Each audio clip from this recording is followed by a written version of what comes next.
One, and we are live, I believe. Woo! Hey everybody, and welcome to the final rule. I, of course, am as always your DM, Glenn, also known as Maytag. You can find me on Twitter at May_tag official. And I am very happy to have the whole crew here today, even though you can't see Brendan. There he is. He popped back into frame. I am. I'm here. I'm here. There he is. We're happy to have it. our entire crew here, as well as the return of our very special guest, who we didn't have one on last week, and we're very happy with who we have this week. But we're gonna get her to introduce herself here in a little bit. Let's go ahead and go through the usual suspects, starting of course with Chase. Hello, I'm Chase, otherwise known as Cut to the Chase on Twitch and other platforms. On Twitter, I'm at Cut to the Chase 9, and I will be playing Dorvis, the wizard half-orc. Amazing. Hey Justin. Hi, I'm Justin. I will be playing Kintorla, who is the Green Dragonborn Ranger, and you can find me at D-Dice Gaming on Twitter or Drinks of Dice Gaming on Twitch. Thank you, Justin. Hey Vince. Hi, I'm Vincent Bianca. You can find me on Instagram at I'm a theater major because I'm a theater major. I've been doing improv for 3 years now, theater for a little more than 3 years now, D&D for 2 years now. Here I am. I play Walter Tang, lovable, bald, reformed racist. It's Oh, Yeah, but who are you playing in the game? Oh! Nice. A Shit. zinger already. Hey, Brendan, why don't you introduce yourself just in case people forgot from last week? Because I've been gone. I am Brendan. You playing Brooke Pendleton II. You can find me at Instagram or Snapchat. You can find me at Instagram or Twitter at Brendan Bice. I mostly just post sad tweets. That's me. Amazing. And last but not least, Audrey, please introduce yourself for the audience. Hello, I am Audrey Porche. I'm Audrey Porche _ on Twitter, Audrey Porche in some way, shape, or form on most social media platforms. I will be playing Vivi Levesque, and I have a cold, so I have a bunch of cough drops, and I will be having a very nice raspy voice, but that's okay because my character is tough and strong. Alrighty. So, once again, thank you all for tuning in this week.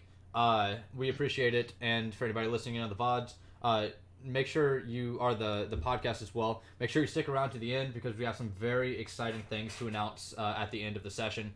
But let's go ahead and talk about what it is that we do here. So the final rule, for those of you who don't know, is what we call completely improvised Dungeons and Dragons. So you may be asking yourself, like, well, what does that mean? You know, most D&D, from what I understand from DMs, is made up on the spot anyway. Well, ours is a little bit different in that we didn't actually start with any settings or world building or characters or literally anything at all.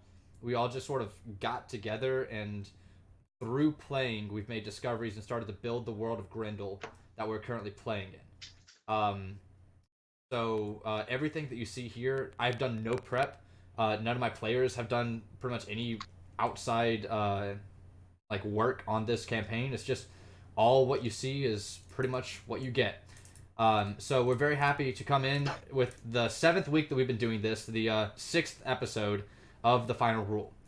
So because this is improv based, there are a couple of rules to improv that if you've ever studied improv, you probably heard in one way, shape, or another. So let's go ahead and go over those rules really quickly. The first rule of improv, of course, is yes is always the answer, and even better is a yes and. So if somebody offers a suggestion about the way that the world is, or something that's true, might be true about a character, our first reaction should be to say yes to that. Yes, that is true. Yes, that is what's true in the world, and we're all going to do our best to do that. The second rule is going to be to work to the height of our intelligence. Whenever you're improvising, it's very, very easy to go for the low-hanging fruit as far as like jokes or topics go. So it's pretty easy to make poop and dick jokes, but once you kind of get there and you get that cheap laugh from the audience, there's not really anywhere you can go from it. So rather than doing that, we are going to work to the height of our intelligence and sort of play to a more intelligent audience with our humor and subverting expectations. The third rule, of course, is to give and receive gifts. So improv is all about sort of offering something to your other players and receiving from your other players as well. Improv is a team sport, if you will. There's no I in team. It's all about sort of how we interact with each other and saying yes to the gifts that we're receiving. The fourth rule is sort of one that we have to alter a little bit. Normally in improv, it's you don't want to have any open-ended questions like, hey, how are you doing? Or what's that? Instead, what we want to do is offer something like more detail than nothing.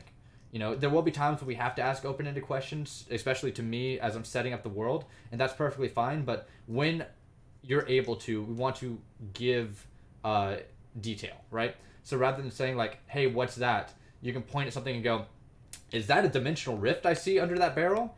And that becomes true because that is a gift you've given me. So that's sort of how we're going to be handling that. And the fifth rule, the final rule, the last rule of improv that we're going to be worrying about is make everyone else look like a genius, right? So a lot of improv puts the pressure on you. It makes you feel like you need to be the smartest, funniest person in the room. But here we want to make everyone else look like the funniest, smartest person in the room. So I will be doing that with all my players. Our players will be doing that for each other and for me. And we're all going to, at the end of the day, be funnier and cooler because of it, right? So those are the 5 rules of improv. But, of course, we play with the final rule as well, which is in order for this story, at the end of the day, to narratively make sense, there will be some things that I have to veto, some things that I have to sort of finagle in order to make sense. So at the end of the day, rule 0, whatever the DM says goes. If I ever contradict any of my players or have to force something into the story, just know that it is for the benefit of the audience and the story that we're telling that it happens, and that is the final rule. So that's all I have to say. Like I said, stick around to the end of this. We have some very, very special announcements and important things to tell you all about exciting things that are coming up for the final rule. But without further ado, let's talk about consent and role-playing, and then we'll talk about the suggestion for the day. So consent and role-playing is very important to me, as it is to everyone else on this stream, and we want to make sure that everyone is remaining safe and having fun while we're role-playing together. And to that end, all of my players, I always ask that they either have what we call an X card, which is basically anything that has a big X on it that whenever you hold it up to the camera, I can see.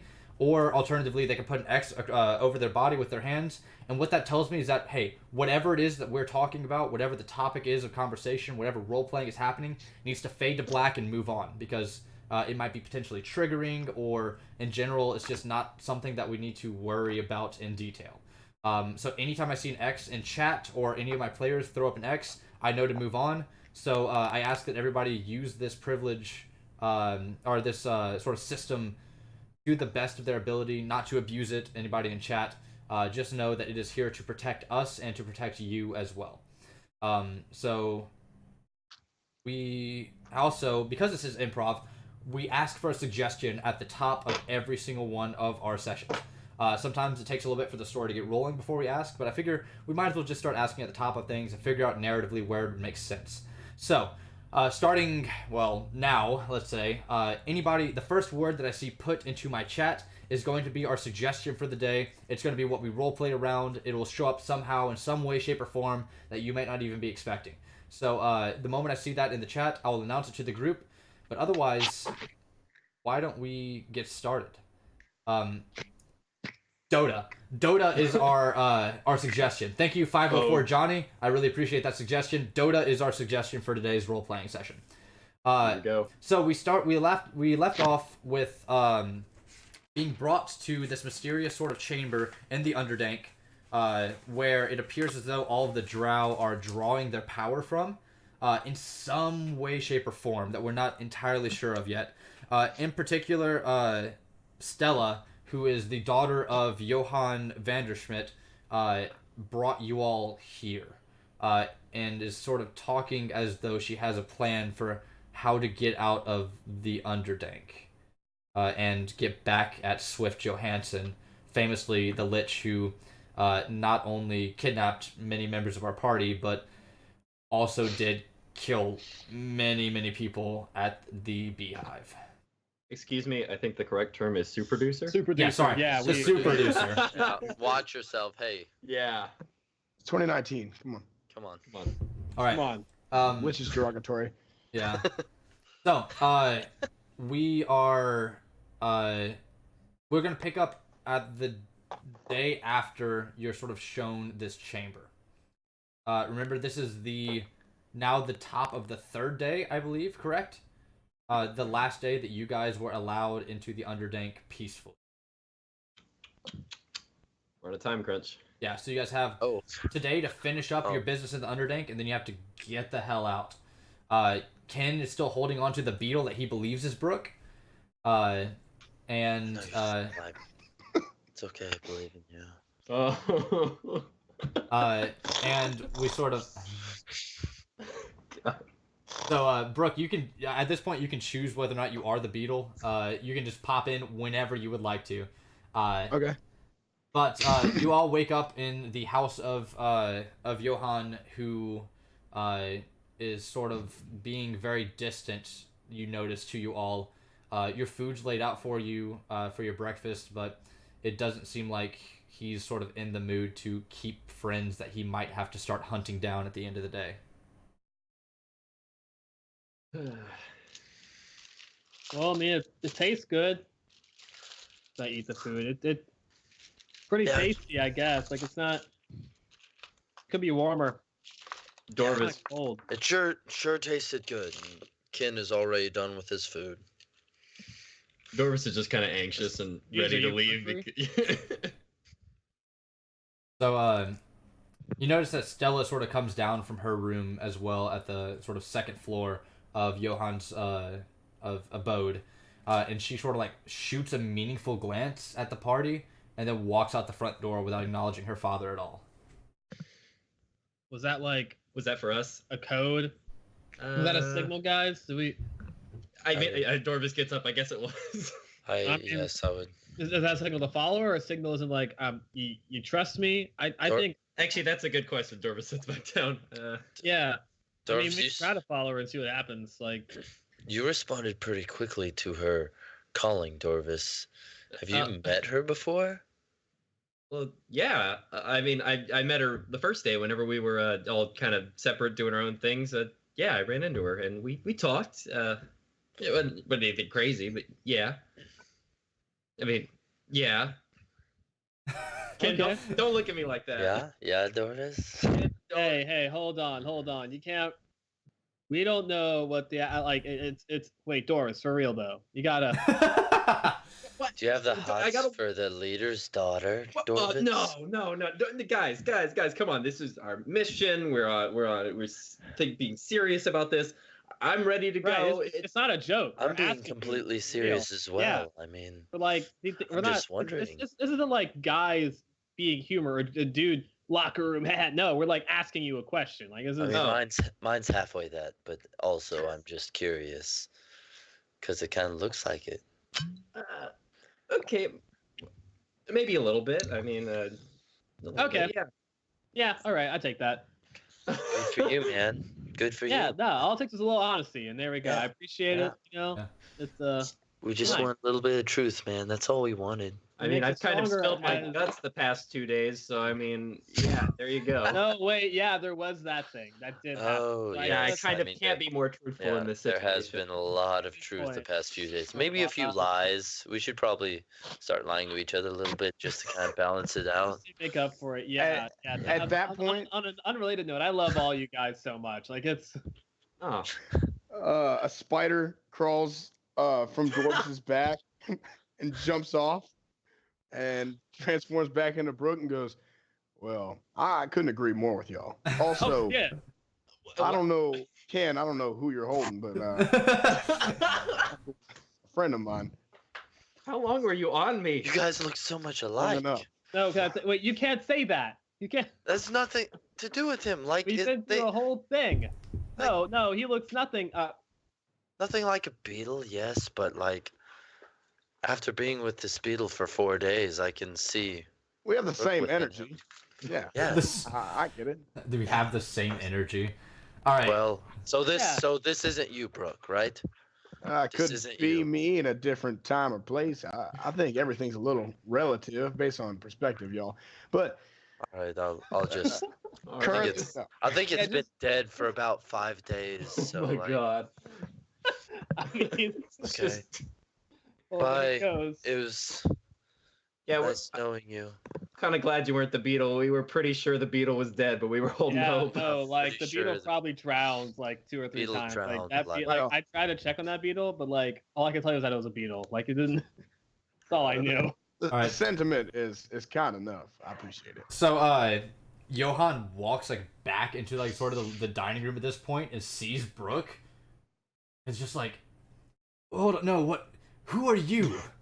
Who are? Who are you? Oh, What he do was- you he do? was with us.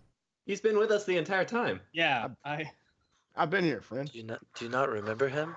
yeah, no, yeah, No, there was He's only. literally- yeah. He doesn't talk a lot. He's literally been on Dorvis's side back the the entire entire time. side. Yeah. Well, Like he Most didn't really of the talk much when y'all first met. That's kind of what brought up the confusion. Like, But I mean, he was listening. Well, yeah, he was there. no matter what, Definitely. no matter what, this is your last day.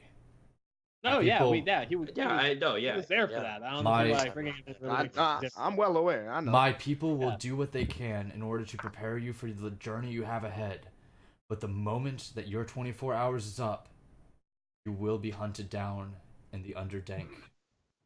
You will understand me. Sounds fun. Yeah, sounds great.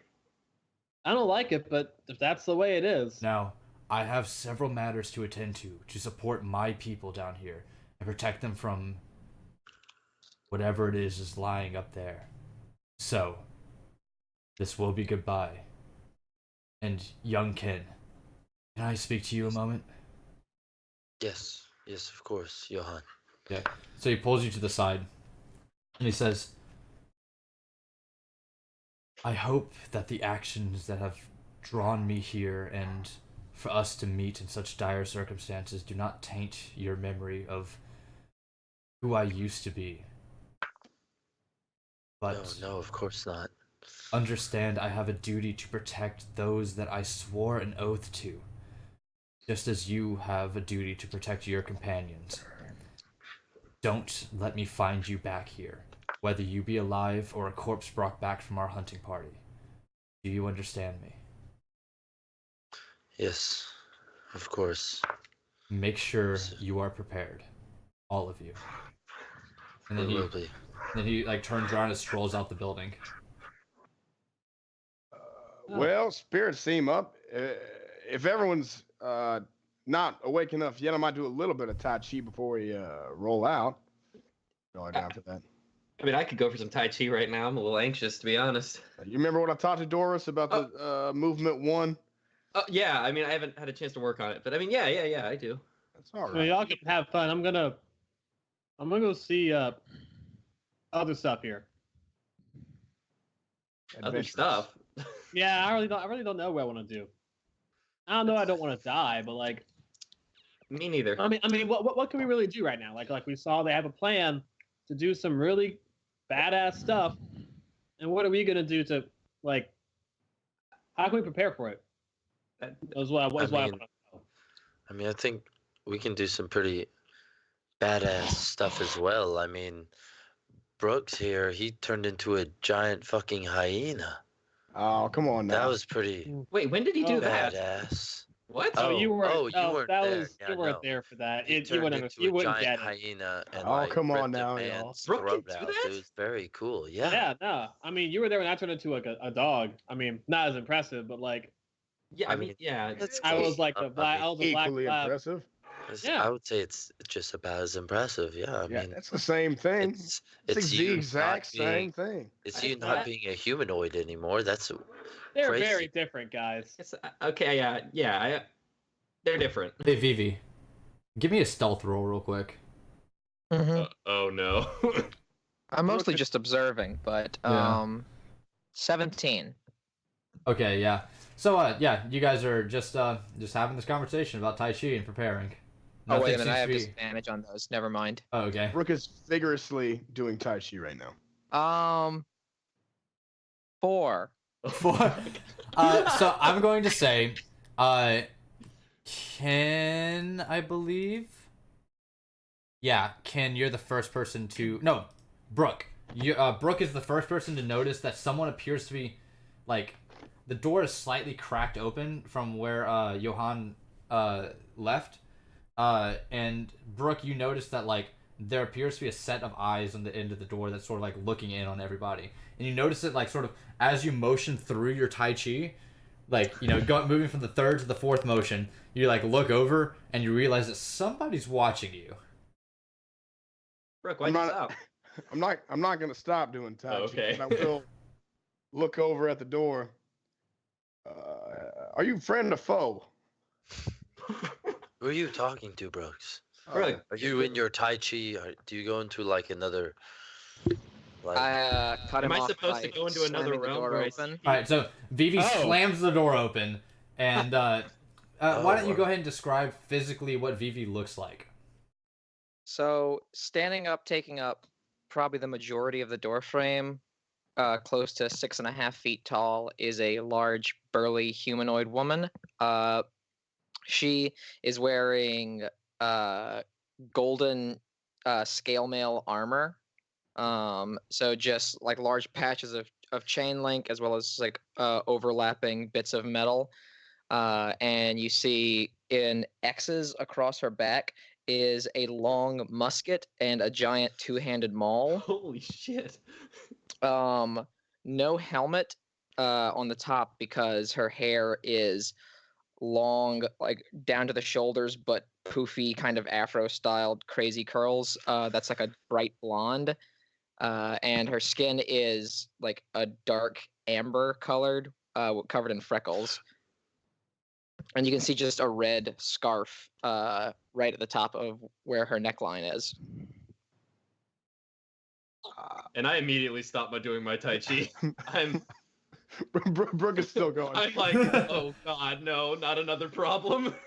Well, one thing I would like to point out is if you are trying to sneak up and watch people quietly, scale mail might not be the best choice for that. I myself am a fan of a simple tunic, leather robe, tight brown pants. Actually, that reminds me a lot of my style. Honestly, that's kind of Druids have a particular style, I feel like. yeah. We're pretty. While they talk, I just like pull out of a satchel like hand-rolled cigarette and just kind of like light it and just kind of let them talk. I just let them keep doing their thing. Is this place non-smoking? I wish I was there. Does anyone see a sign? Brooke stops doing Tai Chi and pulls out the U wand. Okay. I guess Is that a vape? there Is wasn't. that a ye old vape? Oh, ye old vape. I Yeah. guess there wasn't a sign. I guess I was wrong. I mean, hey, the Underdank, I guess. I mean, I guess it makes sense now. It's called the Underdank for a reason. I should have. Put two to two together and simple deduction. Yeah. Mathematics. So, yes. you guys are confronted by somebody who's clearly not a drow, at least as far as you know, and is sort of dressed in the colors of somebody who appears to like, and is also kitted out in such a way that, like, this person might be a guard of some sort. You're not from around here, are you? Oh my god, what Nope. was that?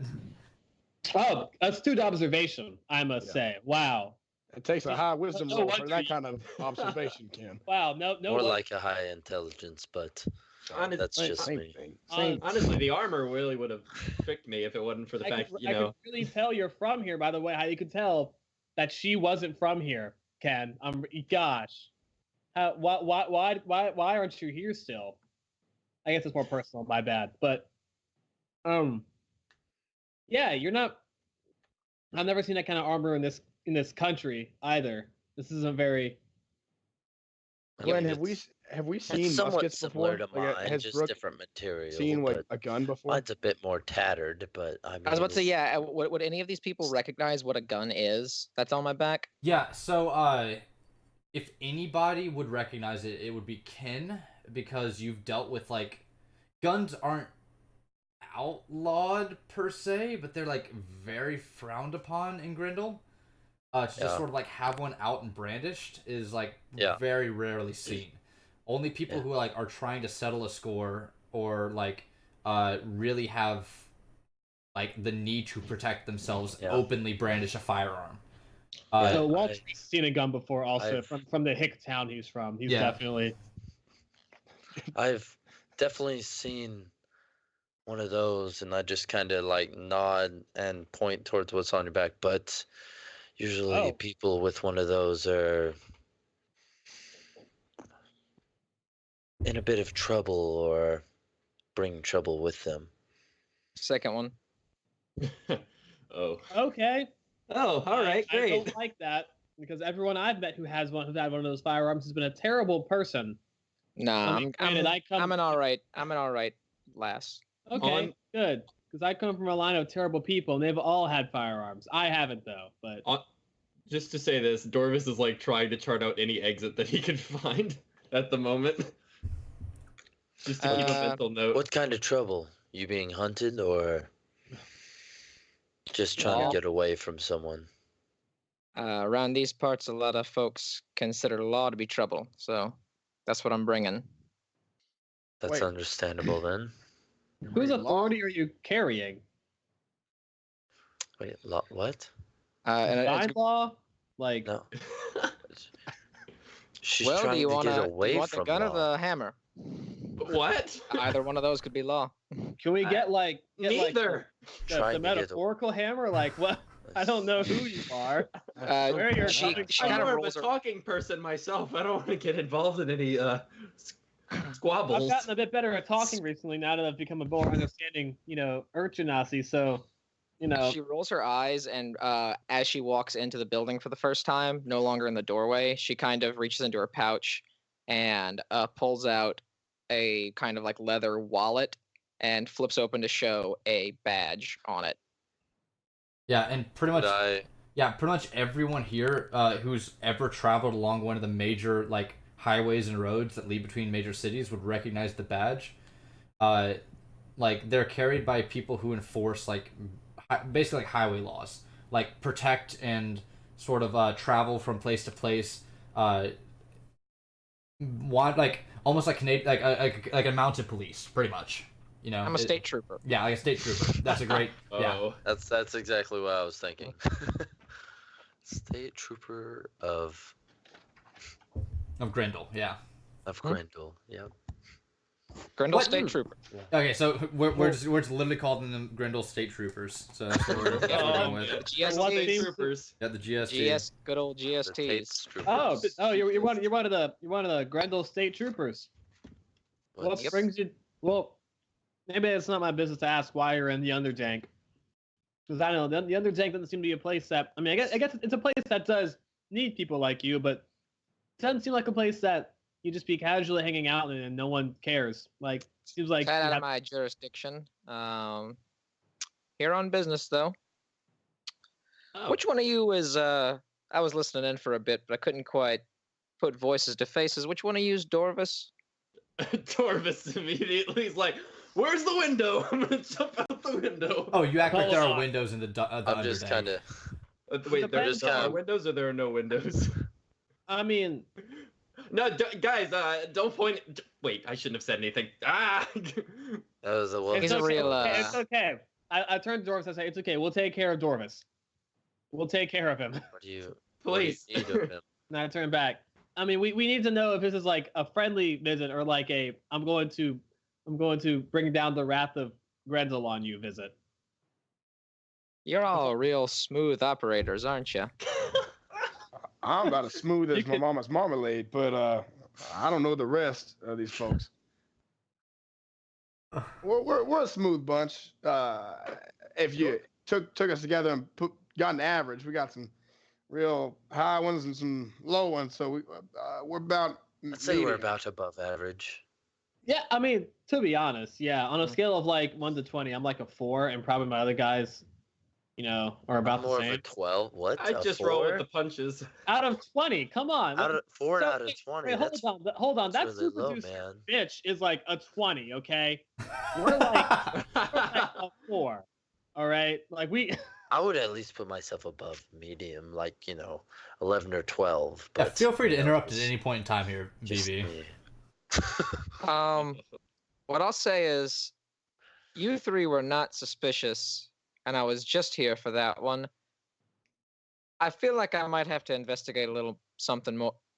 I had no business way to with any go. of you Come three, on. and you are more suspicious than my suspect. Well, that's Oh, all right. I that's- mean, I not a- immediately, so whew, it's that's good. Not it's a good. okay. I mean, you're suspicious of one of us. I feel by this point, if I look at the rest of the party, I would guess you're suspicious of the rest of us. I mean, we've all done some bad things, so. I mean, I get Is that it. right? I'm very could you bald. name? I'm wearing a rainbow leather tunic. Like I don't look like a normal urchin, Nazi, but like I promise, it's just about a lifestyle I've been having recently, and I've been learning new about myself. Like it's very very strange and new. So I can see how I appear to be suspicious, but I promise you, I'm just. Would you mind listing some of them bad things you mentioned doing, just for record keeping sake? And she has a notepad and pen in her hand. Well, of course not. I'm not going to snitch on myself. Yeah, don't I mean, tell her like- about the I mean, It hyena. like- sounds like like we're the- not going to talk about the hyenas. No, I Okay? mean like the Or worst, Turek or the any worst of those thing to guys. I, talk about the hyenas. well, like I could. The worst thing I did, I've come to terms with it. It happened like 10 years ago. Like, oh, why shouldn't I talk? It's just about the thing. It's the thing that I'm gay. Like, it's Right. not. That's not a problem. Oh That's, no, I didn't know we were talking about that. no, I the mean, worst thing. Yeah, speak no, away, that was the Speak thing I away, talked to get into the Undertank. The thing I talked Very- about. Like, that's. Very proud of you for realizing that. I thought we were talking about something No, I'm else. gonna cut you guys off right here. Dorvis, Jarvis, Jervis. What is it? Dorvis. Dorvis? Dorvis. All right. It's I'm looking Dorvis. for a painter. Looking for a painter by the name of Torek. You know where he's at? Torek? Yeah. Okay. Oh, yeah, Torek. Oh, Dorvis, man. you really got in the pickle by just Okay, look, I met him associating once, yourself with no this one really knows where he figure. and then I Yeah, I some- knew him by association. All right. Really. I don't know. We saw Torek like what? Yeah. It was. We thought you were trying. Yeah. Give him a second. He'll catch up. A likely story. We just see Vincent's character like trying to get words out. Well, if he's a 4 out of 20, then that makes sounds sense. correct. That's about as. Oh, Vincent. Wait, spice isn't illegal, is it? Spice. What? Spice is Yeah. definitely illegal. Spice is Why would you 100% say Well, spice is illegal. Good thing I illegal? stay away from that stuff too. It's super awesome and totally fun and very illegal. I would never touch this stuff. Uncle of mine did it one time though. Scary guy. He's in a So bike- let me Back to the justify questioning. my There- absence. There he is. Let me justify my absence by saying the moment I started talking about that day we met him, because that was also the same day that Craig died. So we got very sad and just kind of stopped talking. There we Okay, go. there you go. Now Okay. justified in character. Because that's what I was trying to say, but then it happened. So I mean, Yeah. how about them apples? Would you mind telling me about Torek and your situations around meeting him? Torque's an asshole. That's all I know. Yeah, pretty much. Here. When was the last time we met him, guys? I mean, I met him. Maybe the day that the beehive was decimated. Yeah, that. That yep. is news to you, Vivi. That's Writing it absolute down. news to you. That you know of the Beehive. The Beehive was like one of the premier clubs of Causeway, and in particular, this past weekend was the Causeway Your Way Festival, which is all about celebrating identity and self. And as far as you know, the Beehive is operating under completely normal circumstances. So Everyone's dead after that day. So Yeah. like, it's It was yeah, awful. He's kind of a prick in my books. Yeah, major prick. Well, I was over here to question him regarding one elf woman being murdered, and so if he is now upgraded to mass murder and destruction of the beehive, Oh, I feel like I so must. he definitely killed a lot of people. Like that happened. Yeah. That really happened. And you guys have met him more than once. Well, I mean, he well, murders people and paints Torek- with their blood. Well, Torek I've met once. You've His only met- associate most I've of us met have met several once. times. Yeah. Turek, I've met 3 I don't- times. Actually, me and Ken and Walter did witness him murder 3 folks on the street. Wait, what? So, Yeah. Oh, There yeah. were 3 That's people. yes. We followed him to the beehive Yeah, after Yeah, he well, did that. it's not- Yes. it was like an on his way out thing. He's He like, just and did it, it, did it like, for fun. like just Yeah. to make an On example. his way there, Make an he just example on his way there and back. He killed like one of them on the way in and one on the way out, and then like the second one was just like for fun. Like it was. so Why didn't I hear you about guys this? just happened to run into him through happenstance. You never go looking for him. He just kind of stumbles upon you guys frequently. Well, we didn't look rhetoric, upon yes. him. But For me, rhetoric, yes. Pretty much, yeah. yeah, Torek, yes. But Yeah. Swift, his partner, we kind of already ran into him once, and he had All a right, that grudge. settles it. I guess I got to follow you guys around for a little bit until he shows up again. So y'all be about your business. I'm going to try to stay out your way best I can. Oh, great. All right, we'll see what we can do to get him to show up. I guess. Like I I don't. mean, I know you're a state person, but can you handle yourself in like situations? I'm just curious. I kind of sit up straight at more at attention, and I reach my hand out. What was your character's name again? Ken, Ken. All right, and what is Ken's race? Dragonborn, green. Not that that matters or anything. That's not. A, you know. He has no tail, just to be sure. Just to be Gotcha. clear, he's got. So just kind of. And just a heads up, Ken's going at the fact that it's state official, not a female. So we'll just straighten that out too. Yeah, totally. State totally. he doesn't like state officials. He's kind of a bounty hunter before, so So I straighten up and reach my hand out to shake Ken's, and I have not like a I'm an asshole, crush your hand thing, just like a firm but safe grip. And I just go, Vivi, I should remember my character's name. Give me 1 second. And I just go, Vivi Levesque's the name, and I'm going to tell you right now, I'm not a one-trick pony. These 2 things right here. With me, I also carry the smite of God himself and a good bit of healing. So if anything goes wrong and you guys get hurt, I can fix that too. And I let go of it. all right. So a 4-trick pony. I am. Ken, I are you believe- okay? I believe her. I believe her. We should trust her. Oh Oh, gosh, 5 because I actually have my own pony parked out back. So it's all right. Oh, there we go. wait, you brought a pony down here? How many well- tricks is it now? Is it no just one trick, or is it like? Oh, it's more than one trick. I promise you that. Okay. Does it count as 4 tricks or 1 trick that all 4 of the hooves stamp on whoever's face I command it to? 4 tricks. That's definitely 4 At the tricks. same time, that's impressive to get Yeah. all 4. Like that the spread of 4 to like just what? Yeah, God. Like, that's Pinpoint not- that's accuracy. One face. No, that's yes. definitely 4 whole tricks. So then into the one. door swings I would- open again, and and Stella's standing there. And she's like, "All right, guys, who is this? Who is this? Who is this woman?" That's a She's state our- official. She was here the whole time. I'm surprised you didn't catch her. No. Like, See, She that sort wasn't of there thing the whole might time. that sort of thing might work on my father, but that is not going to work on me. Who are you? Fly tries. Sorry. Name's Vivi Levesque. I am She came a out of your Brindle father's State room. Trooper, and I am here to capture. Why?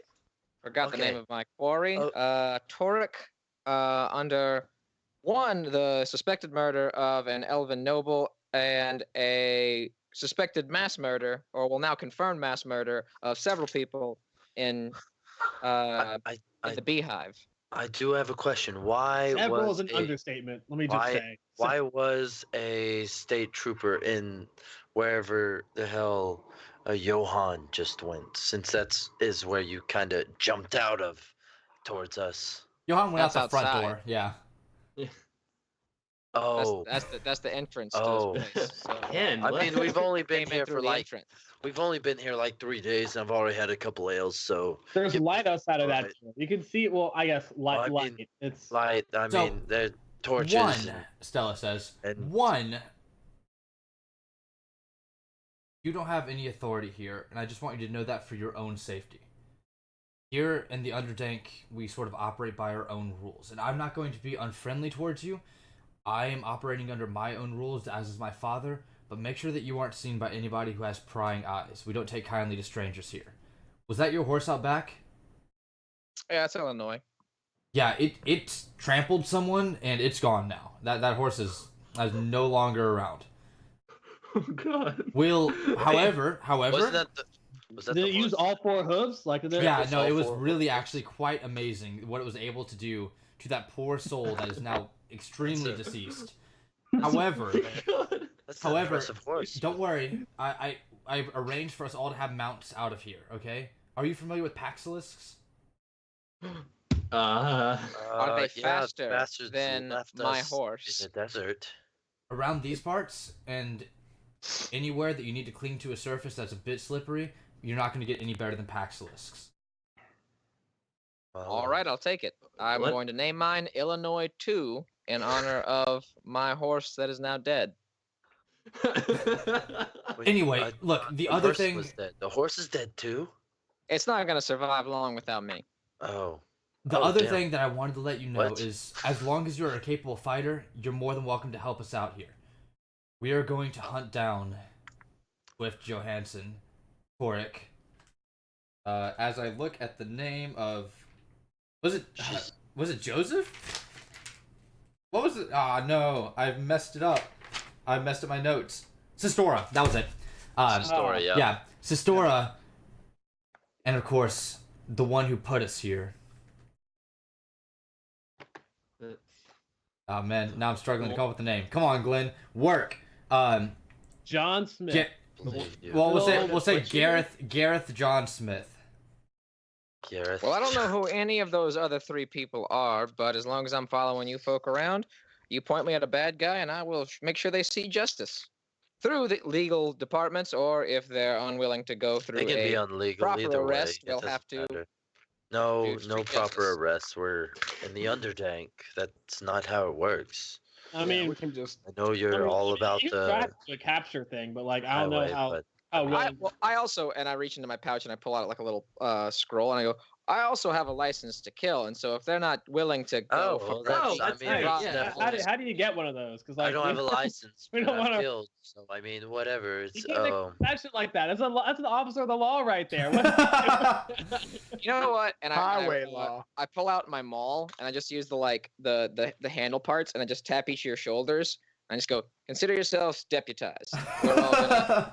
All right. We Alright. kill everyone now. So, I feel gross now. Stella's No going to consequence. look I at feel everyone. kind of gross. Stella's going I to look at feel- everyone and say, "All right. So just so you know, whenever we leave, we're not coming back here. I know that you all already had a time limit placed on you, but whenever we leave here, this is it. Are you all more or less prepared for a perilous journey? Undertake One is second, not I a just gotta forgiving get my place." horse. Wait, I'm Why done. the I'm hell ready. not? Yep. Okay. Well, we I mean- tried that. Yeah. And Let's do it. one more thing. You all saw one of our greatest secrets here Oh, but in the refuse. But we don't have to tell about it. No, I'm not worried about you telling. But if any of you need an extra boost, we can take you back there. Make sure no one else sees if you partake in our communion. There's a great knowledge in those chambers. A way for Knowledge. you to gain the ability to control blood itself. These are dark, secret, and ancient arts that were buried by those who claim to have a knowledge about the way that the arcane arts should be performed. If you partake in our communion, you'll learn these ways. But it is not something you can come back from. Nah, I'm good. That'll be. Thank you kindly, but I think I'll pass. And she looks, and she's going to look particularly at Dorvis and say, Oh no. "It may help protect those you love. It may be a path to redemption. You will find power that you've never imagined, and as long as you're willing to accept the consequences, it might be, well, you said that you're running. This might be how you stand and fight."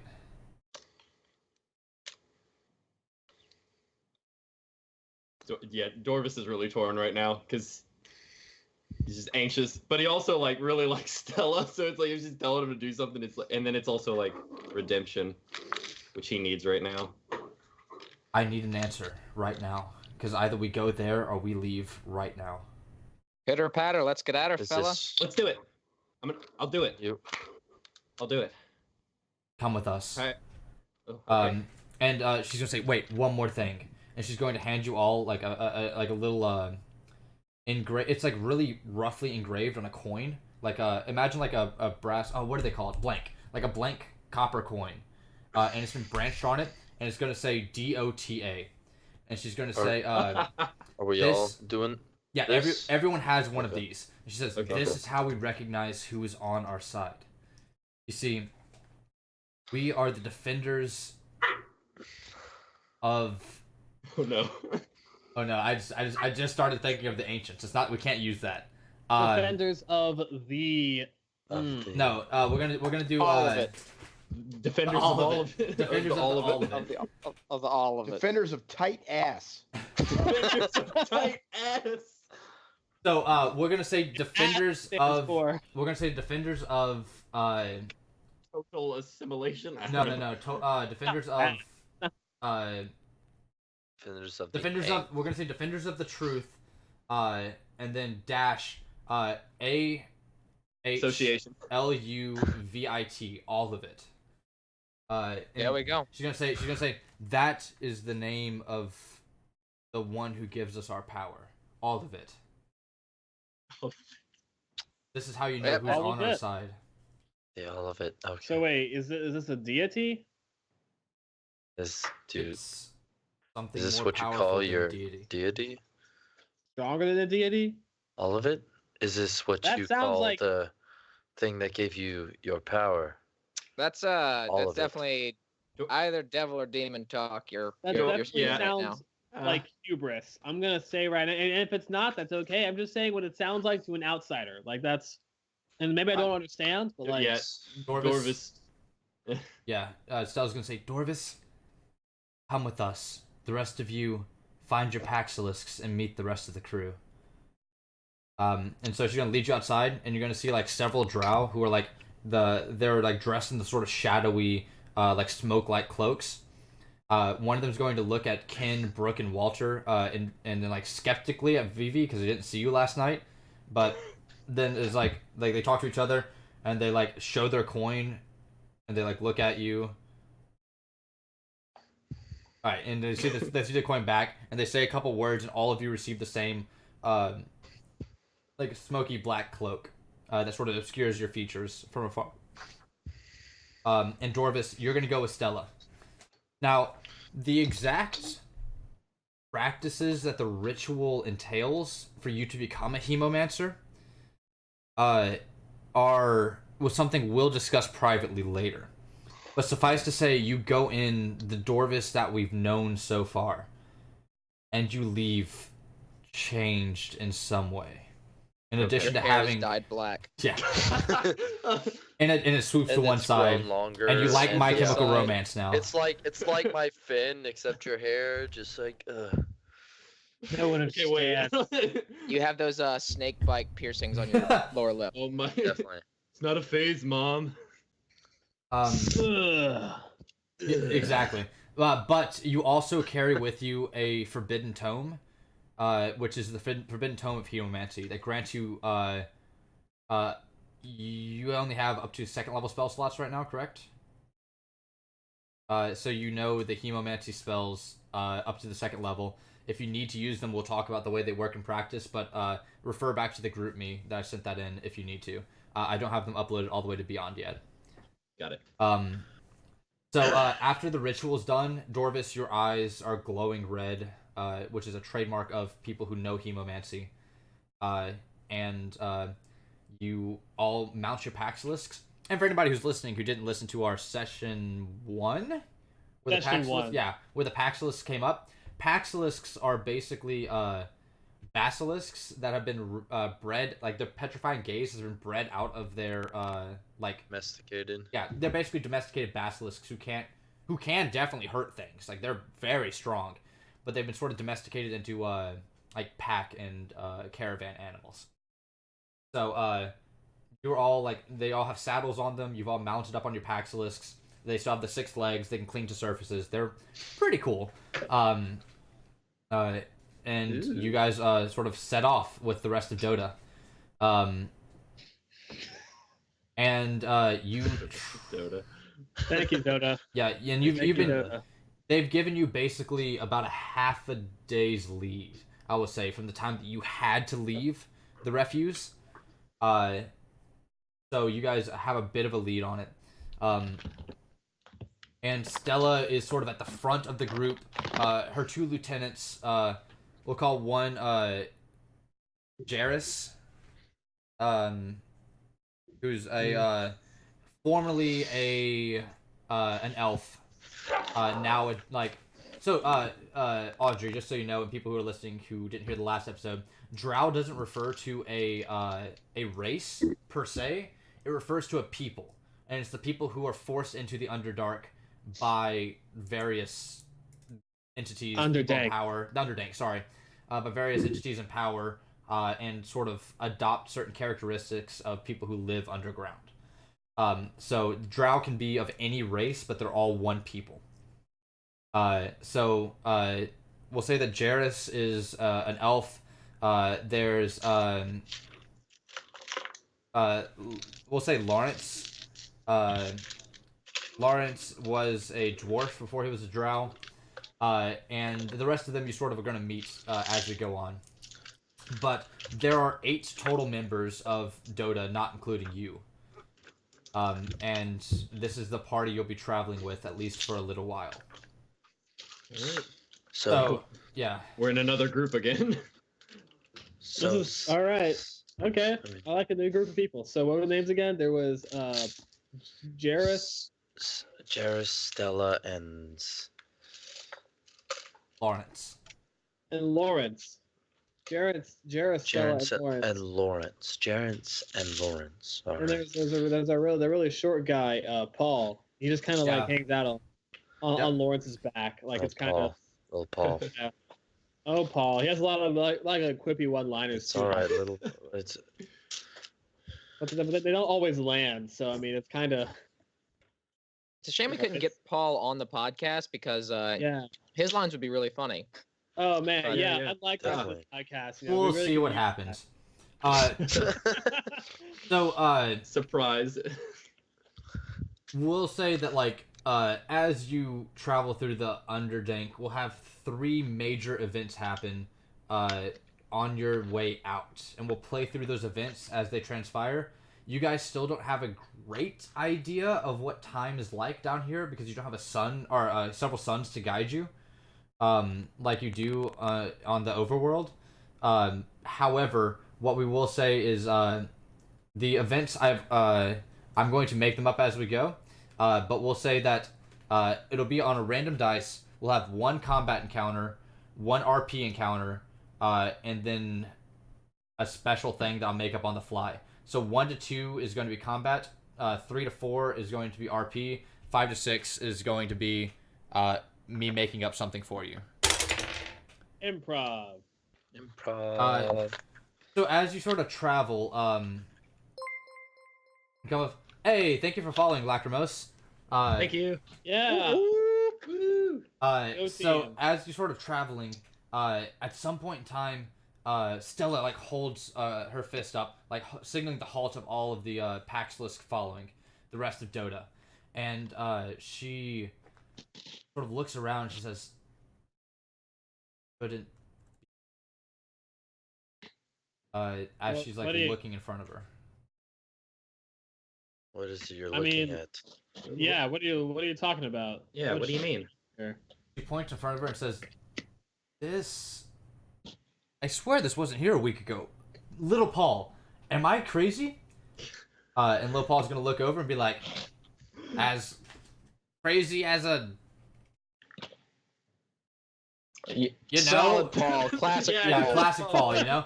Like I said, Paul. it never always lands. Like Yeah. that's You're so funny, Paul. I but I'm not sure if people, other people. Paul. But what Oh, she's Paul. pointing at in front of you, as you guys all sort of like lean out of formation to look, is a what appears to be a toll booth set up in front of a bridge leading across a great chasm.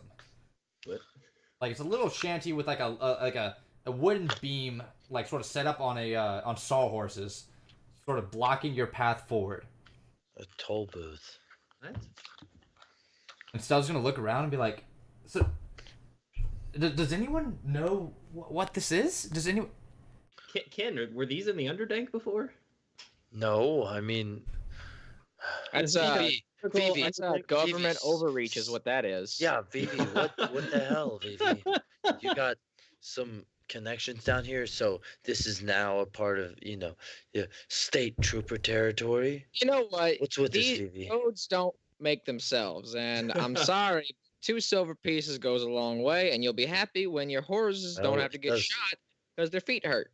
Well, Oh, you gotta be that kidding got intense real quick. me. Yeah. Yes, it does But go a long infrastructure way. is important and an often underlooked portion of government municipal funding. So, Well, I still think it's She has a good bullshit, point. but She has, you don't like taxes. We get it. All right. I don't. It helps like us it. out. Wait, I promise. I know it. I know it does, but it's still. I don't like it. so a Guys, we dwarf could- is going to step out of the toll station, kind of look over, and he's wearing like dark like aviator like shades that are like a Oh, no. little bit crooked on his face, and like really dirty, beat up, like old like chainmail armor that's like rusted patches through, and like a little bit of like the crimson scarf that Vivi wears like tattered on his neck, and he's going to like approach with like ill-fitting boots, and he's gonna walk up and go, "Now, well, what have we got here? Some people want to cross my bridge?" Draft size 10-4 there, good buddy. Yeah, you too. Now, are you prepared to pay my fine to get across this This doesn't- bridge? This doesn't sound like a state trooper. Yeah, that sounds seems a little kinda- fishy. Oh, It sounds I'm more a- like a troll. I lean over when they Trolls. say doesn't sound like a state trooper, and I'd be like, it didn't seem to recognize my our classic code that we give to each other, so I wouldn't trust this guy. Now, y'all have you know that this bridge, I constructed it myself, and I'm so proud of the dang thing. I feel like I should be compensated for all of my hard work to ensure that folks like you can get across safely. Now, Yeah. as far as Oh. the compensation goes, I hope that. I am What's I the am flexible. Compensation. I am more than flexible. How about What's the this? compensation? And you're going to like we'll say VV, I believe actually. Where's your character sheet? Right here. Yeah, VV is actually the first to notice. His eyes are quite a pale pink. Like I can see that past his aviator, so that's pretty impressive. well, they're Goddamn. crooked enough to where you can start to like see Goddamn. peeking out over one of them. That like the iris is not like a standard color. It's like I said, it's like a light pink. And Dorvis, you're now keenly aware of like the fact that his heart rate is very labored Oh. right now, and he's going to like sort of crack his neck a little bit. And he's like, I just need I don't know, I just need a little bit of something to keep me on my edge, and that's so if one of you was more than willing to make the cost to cross this bridge, I just now I don't want to be too rude about it. I just No, you're not rude at all. I'll be sure to tell any investors I come across, that there's someone here has a bridge and they really need some help, because it's a good idea. No, You know, no, but- it's a great idea. It's a great idea. Yeah, It's a great idea, and I just need some blood. I just need some blood. I need you. I need you to give me Not blood funny. right now. That's really weird. Brooke That's, I've stops never pulling been... out the spice he was gonna hand him and puts it in his pocket. Well, it's funny you should mention that, because we just got ourselves our very own bona fide blood mage not too recently. That's probably gonna be his department if you ever need any Stella's kind of gonna blood turn stuff around going on. and like look at like you, Vivi. Like Stella's gonna look at you and be like, Oh, BB, classic jokes. Oh man, you see, we got That's two funny, people who make Vivi. really good jokes. It's kind of Blood mage. you, and she's gonna point at Brooke. He's gonna say, you you look like you have more than a blood to spare. I just need some. I just really need some, right? And my bridge, it's a good bridge. You're gonna like the bridge. Why don't you Wait. why don't you stay here with Bro, me and let me What? Oh. Stay here. What? Okay. I'm No, going to. This sounds a bit rapey. Get there. Something just really feels off, and Dorvis has been like going back and forth about doing this, but he just goes ahead and just casts Firebolt on this guy. So let's talk about the way that normal Alright. magic interacts with being a hemomancer. Oh boy. So for every spell level that you cast a non-hemomancer spell at, I need you to make a Constitution save. Okay. And basically it's 10 times the spell level minus whatever you roll on your Constitution save. Is the Okay. damage that you take in order to cast the spell. Oh shit. What? So you Wait, make so- a wait, so- Constitution save, and whatever number All like right. is that Constitution save. So like if you roll like a And 19, and you Okay. subtract 10 times the spell level minus that Constitution save to do the self damage inflicted in order to cast the spell at that level for non-hemomancer spells. So 10 times. One. The- Oh my lord. So wait, if That's it's a what if, cantrip. what if it's a cantrip? Cantrips count as we'll say 10 flat damage. So Okay. like So this will just be 10 damage to me. Youch. You rolled a What was your- 0 on your Constitution save. Oh, I didn't. I'm sorry. No, roll your let me Constitution roll save. that. Woo. I rolled. Let's see. with this system, 22. Would Yeah. that mean the higher level spells you cast, it would like It would do more damage to you. So it's to Yeah. favor hemomancer spells over other spells, Right. but I want to keep the wizard ability to learn new spells intact. Mm-hmm. But this is Heard. the trade-off on it. Yeah. Okay. So you're able, like, for the first time. So we talk about how magic works in our system, which is Mhm. imagine there's a magical circuitry that flows through all living things. That circuitry sort of exists outside of things like blood or like neural pathways. It sort of acts as a different, like almost organ system in itself, Mm-hmm. and that the planet itself has this circuitry as well. As do the gods. So no matter where you draw your power from, it's different ways to activate the circuitry and draw power from the circuits that already are. Got it. Hemomancers learn that through blood pathways, they can like basically draw out power from it, the magic of life, as it were, in order to like drive forward the circuits in almost like a brute force fashion. So whenever they cast spells that aren't hemomancer spells, where they're not drawing from blood that they have in reserve, they're drawing from their own blood in order to sort of cast those spells.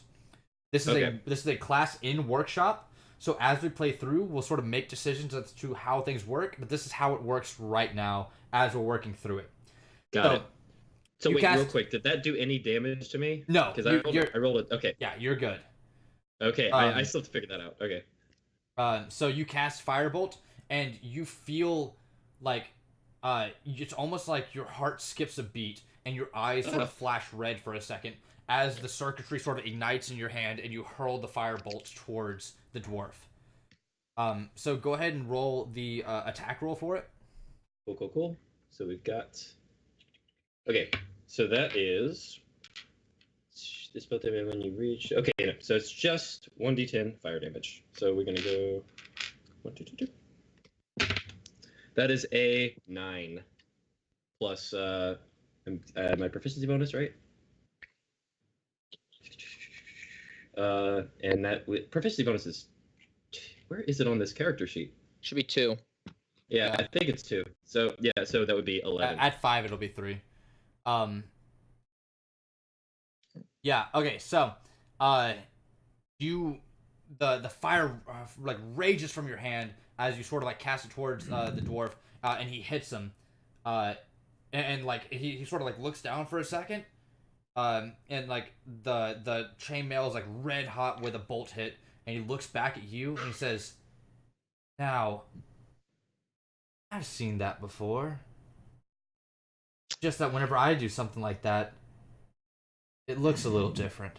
And his eyes are going to start to flare back up Yeah, red. I'm already starting to pull out my gun and just kind of like get my bullet ready. Yeah. So hey, let's all roll initiative, shall we?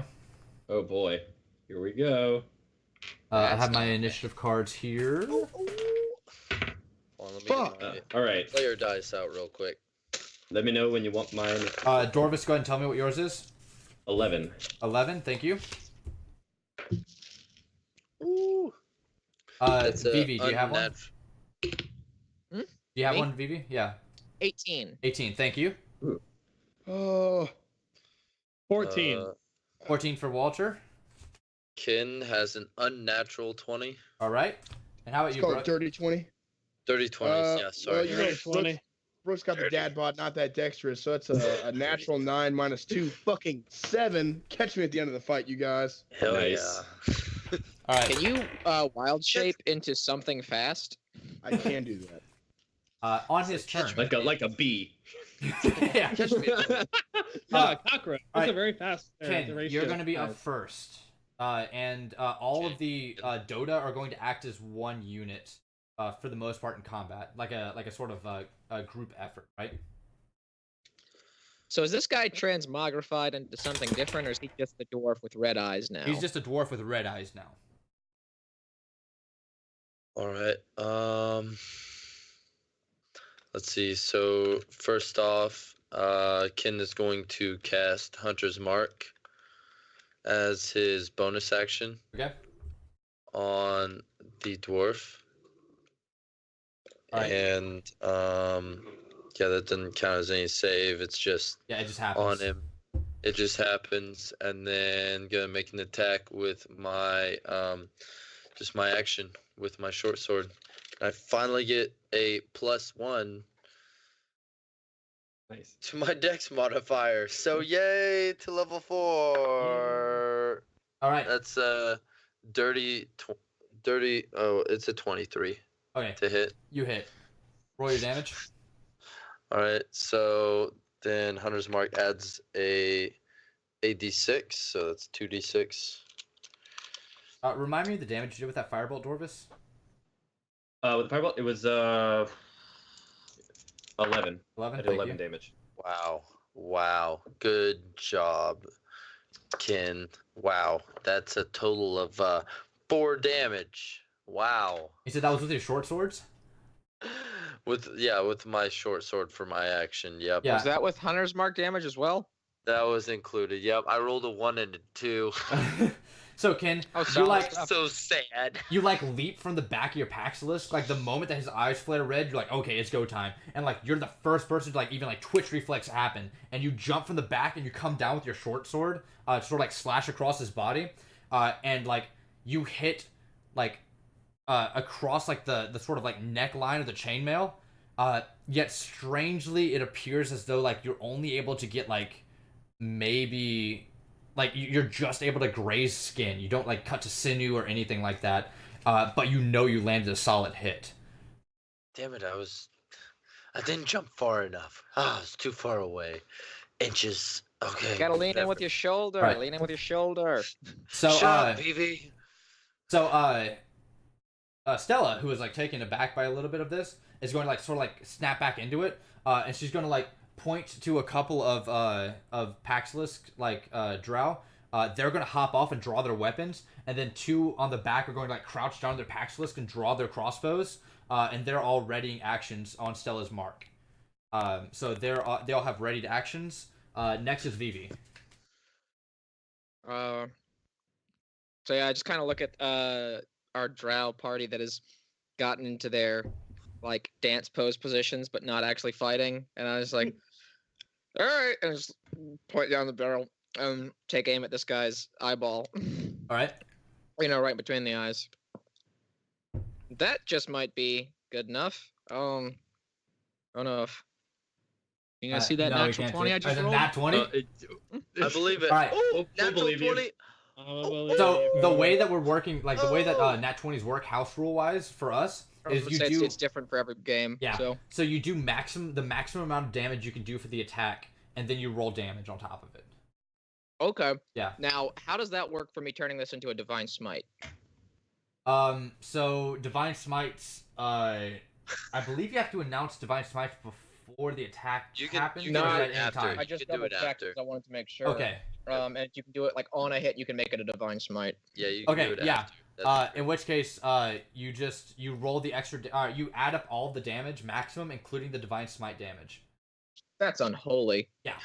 I mean, it is holy. I'm a paladin. Yeah. No. Super holy. Paladins on crits My mu- are and have always been ridiculous. Oh, My yeah. musket's a D12. My divine smite is 2d8. That's 16 plus 12. Do you want to double check and make sure I'm allowed to do this? No, you are allowed to do. I Yeah, promise no, you, you're that's allowed to do that. Definitely right. That's definitely right. All right. So what's 16 plus 12? 28. 28. Okay, and then the actual damage. 28. That's another 8, so 36. Then a 2. That's 38. And then 11. That's 49 plus 2 is 51. Yep. So you like. So together we did 56 points of damage. You and me. Hey, It's a team effort. I changed my mind. I appreciate your input. So I'll throw more shoulder into it this next time.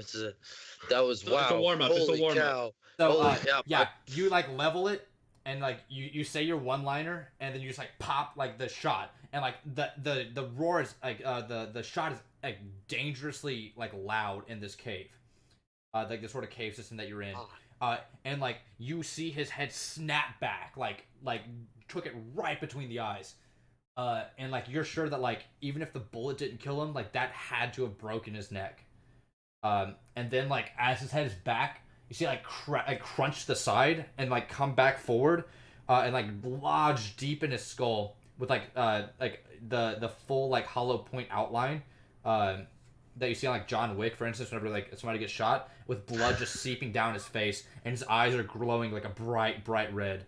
And he just goes, Oh, no. "You really shouldn't have done that, girl." Yep, probably not. And so I just, like, kick, like, one leg over and... like holster my gun into the saddle pouch Yeah. and just start like not particularly reveling in what's about to happen, but I'm just like, yeah, probably shouldn't have done that. And so I'll just draw my maul and walk up, like standing right in front of him and kind of just bracing my chest out and making sure I get the brunt of whatever's happening instead of anyone in the party. All right, Walter, you're up. And that's my turn. Walter's gonna wild shape into a black bear, and that is his action. Okay. That's how your bonus action? No, What? that's No, for it's an Moon action. Druid. Wild shape. Moon Druids are bonus action, mister. Stay back. Don't. All right, bear. Don't get close. It's gonna be mean. I say You can turn into a bear as well? it's okay. I'm on your side, guys. But you only hear rum rum rum rum because Rah, rah. Oh, rah, rah, rah, rah, rah. Rick Yeah. understands every bit. Yeah. I'm on So, your side, guys. Okay. The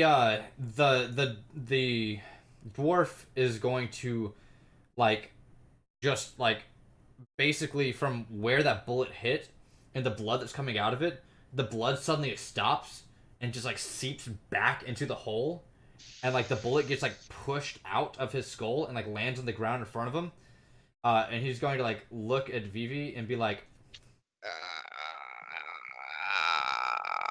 Hey, what's up?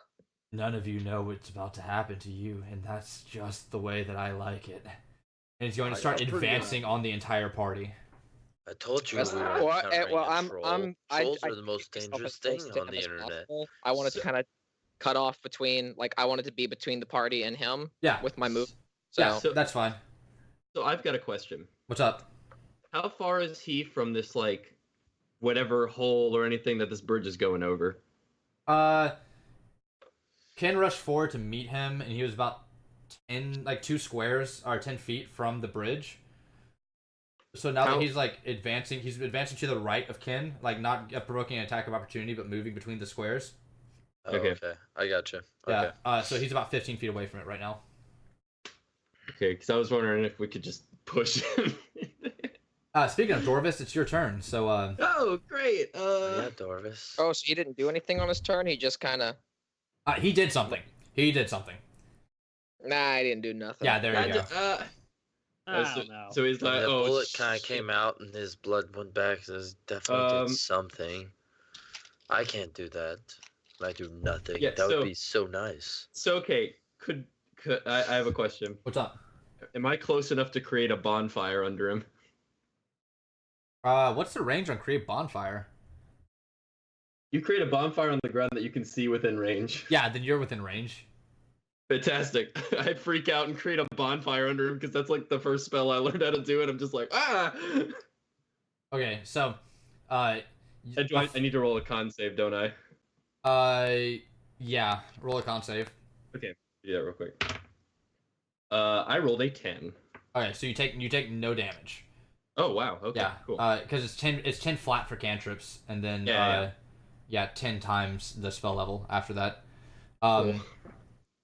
So, or maybe it'll be 5 for cantrips. We'll see. Like I said, we'll talk about it afterwards, see how it works in motion. Yeah. So, he's gonna make a dex save real quick. What's your spell save DC? Let me see. My spell save DC. Where do I find that? I don't remember. 9. Depends on what. It's 9.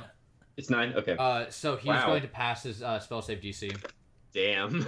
Or he's going to pass his dex save rather. And he is he's like perfectly fine as he just like strolls through the bonfire, walking like continuing to sort of move towards the rest of the party. Oh right. Sorry guys, that was an accident. Hey Brooke, it's your turn. Is Ken near him? Because I knew Ken kind of jumped on him. Yeah, I'm- Ken is within 5 feet. I'm within of him. 5 feet of Within it. 5 feet? Dope. I'm gonna like cowboy wait. style. Am I Kick my also leg within over. 5 feet just so I can picture where this is? Sorry to interrupt. You're about 15 feet away. Okay. Yeah. So like the Paxilisk line is like making a triangle where and they're 20 feet away, and you got in front of like the rest of the party, so you're in front of where Stella is at the front of the Paxilisk line, which is about 10 feet. But Ken is the closest to him. Ken is the because closest. He went up with the man. Exactly. Ah. Ah. You want some of my blood? Come get it. I kick over off the Packlisk and wild shape into a dire wolf as my bonus action. Yeah, all right. Ooh, I moon see. druids, ooh. Oh man, I can do cool. Low level OP. druid stuff, Wait till right? you get So- to higher level, And- whatever. I'm gonna run up and fuck him up. And because my buddy Ken is within 5 feet, I got something called pack tactics. I get advantage on an attack roll if someone is within 5 feet of the creature, and my ally isn't incapacitated. Yep. So go ahead and roll I'm your gonna bite. attack roll. Ooh, probably not. That's You have advantage. Don't forget.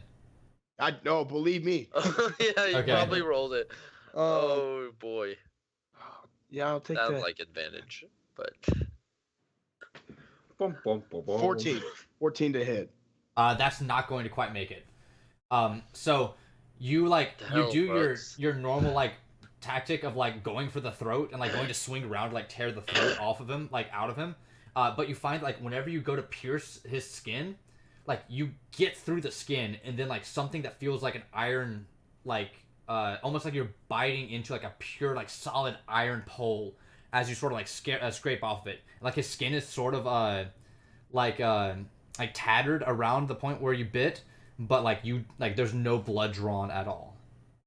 That's probably not gonna work there, friend. I don't think our stuff's doing anything right now.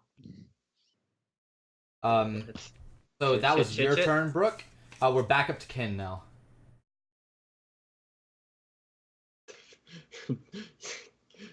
Hey Ken. Hey, Okay. Ken, how's your dog doing? But Walter's How's not it a dog right now. How's your She- turn doing? How's your? I'm doing Yeah. okay. Is it my turn right now? Yeah, it's your turn right now. Oh, right. Sorry. She's very needy half the time. Actually, most of the time. All right. So All the Ken's time? Is it? yeah, all the time. I love your So dog. Ken, thanks. So Ken, he's just gonna, with his action and bonus action, going to attack with his action with his strong arm and bonus action with his non-dominant hand. Right. So first attack, definitely not gonna hit. That's a 3 plus a 3. That's 6. That's Yeah. not gonna hit. Sad face. 13 Yeah. on the second one. So here's the thing: it's not Nope. that you're not hitting; it's that you're just finding no purchase through. Like you are slashing, like you're literally finding all of the skin that he has on him, and you're flaying it open. But not like your attacks are doing nothing to him. It's almost as if like underneath his skin, there's like a layer, like a plate mail that's like covering his entire body. So like Ken and Brooke know how to handle a fight, and this is just unlike anything they've ever seen before. But that gunshot was still pretty cool, right? Right? Right? Absolutely, and you Yeah. definitely got his attention with it. Speaking of Vivi, you want to follow it up? Yeah. Is there a way I can gauge like what he has his attention on? Because I know I mentioned that Darvis was a blood mage, but like, is he looking at me because my shot was Yeah. powerful, or is he looking? No, he's at him looking 'cause at you.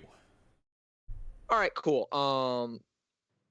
Then yeah, I think I'm going to approach and with my hammer and just say, I don't have enough. I don't have time for cheesy lines. So I'm just gonna swing it at him. All right. Is that what you say? Cheesy lines, I'm just gonna swing this at you. Hey. And that was a 17 to hit. That hits. Roll damage. Cool. God, how do I only have one? Oh wait, no, this is different. This isn't my musket damage. That is 10 plus 4 is 14 points of damage. All right. Yeah. So you like swing your hammer, just like hit him upside the head, like literally like right to the side of the face, and his head cracks back over. But just like before, he's just gonna crack it back, and like a little bit of blood trickles out the side of his mouth, and like a little bit from his ear as well, as like his like all the gray matter inside of his head just got smashed against his skull.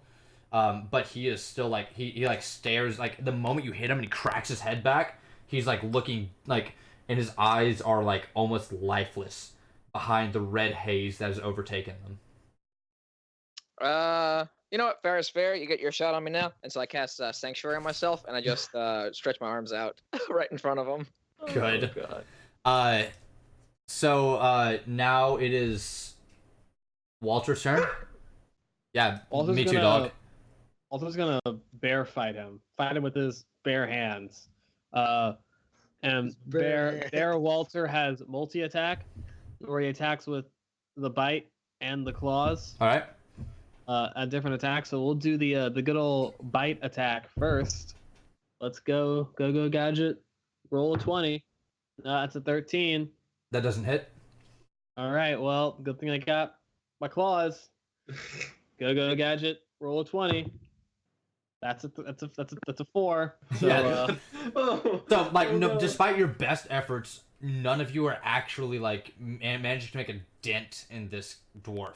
Like, and for all of you, like this is unreal. Nobody should be able to shrug off hits like this. Period. No magic that you've seen, no armor that a person could wear acts like this does. I don't suppose now would be a good time to say that I am a law enforcement official, and it is a penalty punishable by death to strike me. You gonna show your badge? And then he's just going to say, "Oh, I don't plan to strike you," and he's going to reach for your throat, and just like go to grip it. All right, well, he's going to have to make a wisdom saving throw if he wants Yes. to do that. So he is going to make the wisdom saving throw right now, as per Sanctuary. What's your spell save DC? I need to pull that up. It is 12. Super good. He passes. Yeah, I figured. Ooh. So Nice. Bye, guys. Hi, guys. yeah. So GG no your re. blood, like the like your entire beings, all of your muscles, deep in your pit of your stomach and like specifically around the heart region starts to feel very, very hot, like unbelievably, like just from the inside it feels like your blood is actually boiling. And you're going to take 2d6 fire damage from it, which is going to be 9 damage total. And that's going to recur at the end of every single one of your turns until you make a Constitution saving throw that beats a DC. Cool. Yeah, so you take the 9 damage right now. Yeah. And it's at this point that Stella like has gotten all of the information that she needs, and she's going to like turn around and she's going to say, no bolts, no bolts. You know what we have to do. And the two drow that were aiming their crossbows put their hands down, and they each draw like a vial or a couple vials of what appears to be the blood of all of it, like from their like breasts, like they have like a bandolier of them across their chest, and they pull two out, and they're going to chuck them towards the direction of the dwarf. Would you mind telling us what we have to do? This is what he said. And they're going to like all of them are going to sort of land in the proximity of the like, since everyone except for Dorvis, I believe, is like around where the dwarf is. Suddenly, from like all of the blood vials, blood rises like a steam from the ground and starts to like just coat like your entire being. So you basically just get coated in blood, and like that's all that appears to happen. Huh. And it is Dorvis's turn. Well, so I don't get that, but Yeah, Dorvis does not get that. Oh, fantastic. What is Dorvis gonna do? Dorvis would sure like to be able to use some blood spells right now, but I don't know if he knows any at the moment. You know, like I said, you know level 1 and level 2 blood spells. Right. I had a hard time looking through the group me and finding anything, so I kind of got stuck. So level 1, blade of blood and bloody lash. Level 2, boil and hemochromatosis are the four that you know. Do the boil. Oh yeah, boil. Yeah. That one kind of hurts. I see what the dwarf did to Vivi, and I'm gonna be like, okay, maybe I can do that. I'm gonna give it a try. All right, so you have to be within touch range to do boil. Okay, then I go into touch range. All right, so right now I'm gonna try to grapple him. Ken is, I'll say, to the left of the dwarf. Brooke is probably to the right because he swung around. Walter's directly in, either in front of him or like directly to the side, and Vivi is taking up one of those spots too. So you'll have to You're gonna have to mount one of our druids. Yeah, Walter's computer crashed. Yeah. Oh, well. All right. So how hard would it be for me to get through this? Probably a roll of some kind. Yeah, give me an acrobatics roll to see if you can like basically vault over one of the animals in the wild shape right now to get at the dwarf's throat. Here I go. Oh, wait, nope, drop that. Here we go. Net 20. Net You got 20. it. Yeah, so you like hop off your you already hopped, like you hurled the firebolt at the dwarf, and then you saw like what was going on. So you just like climbed, like you like literally jumped off your Paxilus, like took 2 steps and jumped up, landed on Walter's back, and just like curled your fingers around the throat of the dwarf. He never saw it coming. He's not going to be able to make any sort of save against it. He's just going to get like inflicted with the boil. Awesome. And it's going to do 2d6. He's going to take the 9 points of damage. Mm-hmm. Dorvis, did you? I'm going to say as part of the ritual, you currently have 15 ounces of blood on you. This consumes 5 ounces of the blood to cast boil. Okay. So wait, like you by 15 ounces, you mean like am I carrying it in something or? Yeah, you have like vials on your body and the bandoliers, just like the drow do. Okay, so now I have 10 vials, and then after that, I'll have be 10 using my own ounces. blood. Yeah, and Or after I that have- you'll be using sorry. your own blood. Okay, cool, got it. All right. So his like you look at him and like you see like in the veins along the bottom of his eyes, they start to like burst from like the fact that his blood is like actually boiling, and like he starts to get like a little trickle of blood down each of his eyes. And he's at that much health now. Oh. And he's gonna say, "You're one of Oh, us." that much? Yeah. Oh, that much blood. Okay, hey, we got Brooke, him it's then, your turn. guys. We got him, guys. He's only got that much blood. You know, So just if we drain it. What are you gonna do, Brooke? Well, try something once, don't work. Try it one more time, and try it again. I'm gonna go ahead and try and bite him. Okay, good. And people are still 5 feet, right? Yeah. Oh, he's covered. He's got the entire party is around him. There we go. 17 and an 18, so I'll take the 18. 23 to hit. 23 to hit, you hit. Okay, I'm gonna bite him in the leg. All right. Hang on, let me roll damage here. Do it. Do it, do it, do it, do it. Do it. Do it. Okay. Oh boy, 6 to 4. Do it. That's 10.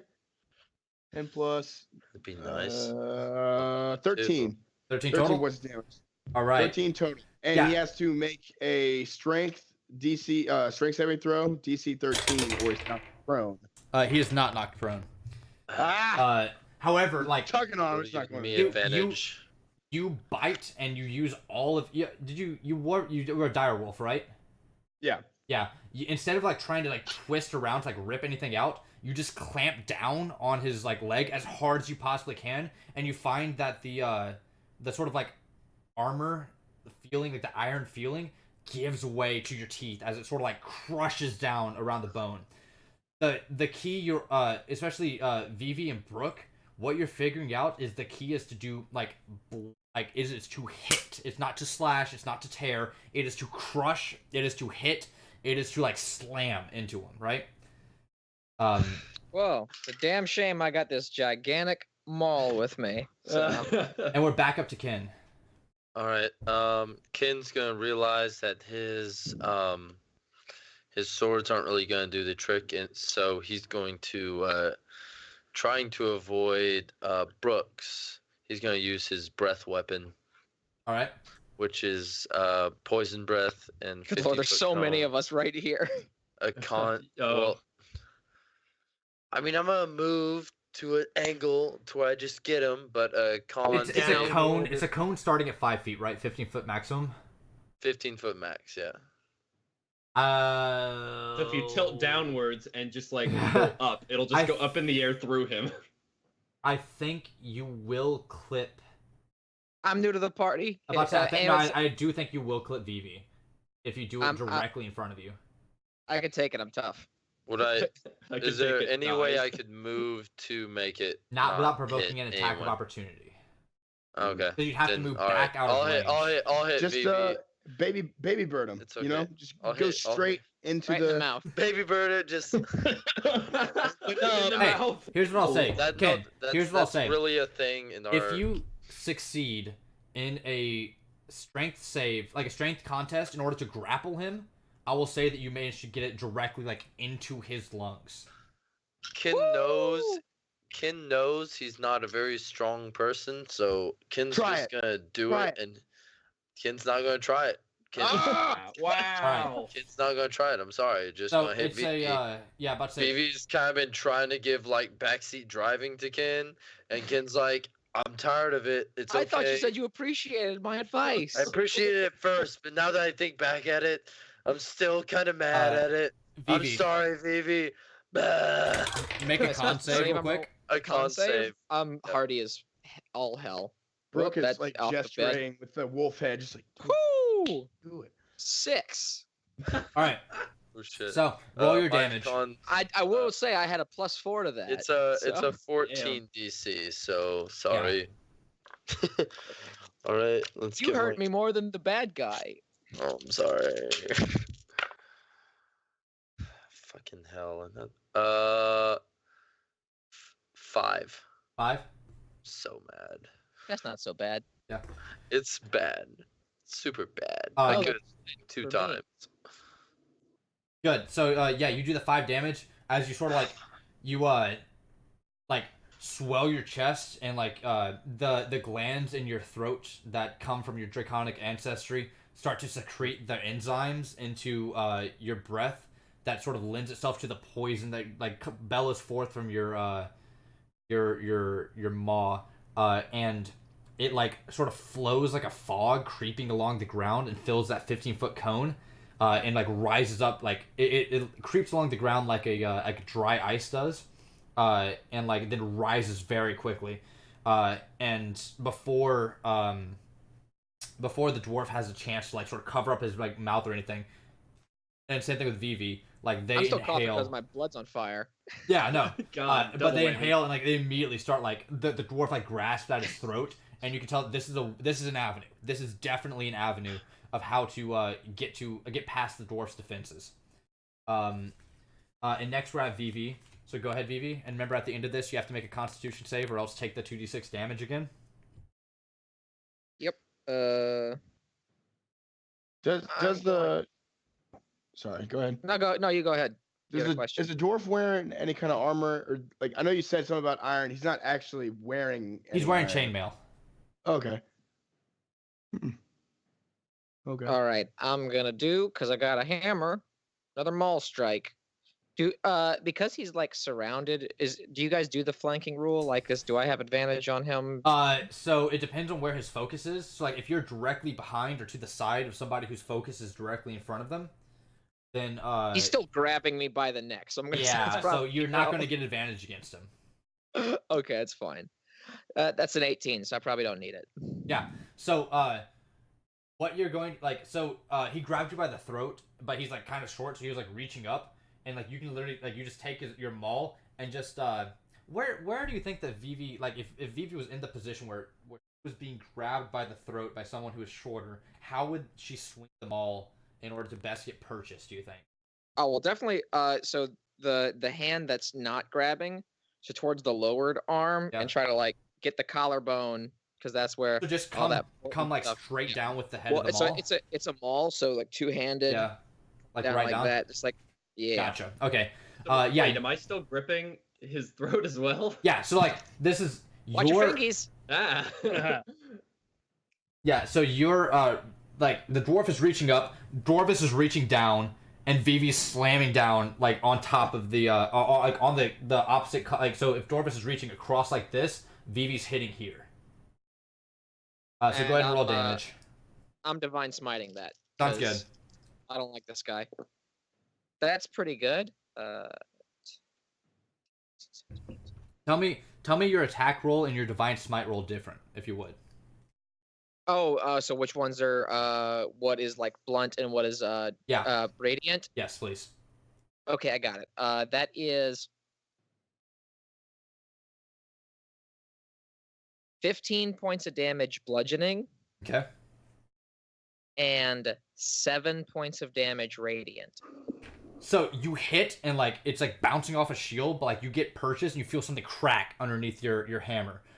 And then the dwarf goes to sneer at you, but then suddenly light bursts forth from the place where you hit, and the dwarf buckles in pain and crouches is holding onto his collarbone, crouching down in a really rough spot as the mist starts to fade from his eyes. And all blood starts to pour from his burst vessels and out of his ears from his previous wounds that are all starting to now that his power is fading, they're all starting to re-come to him. But he's still in the fight just yet. Let's see if Walter can finish this off.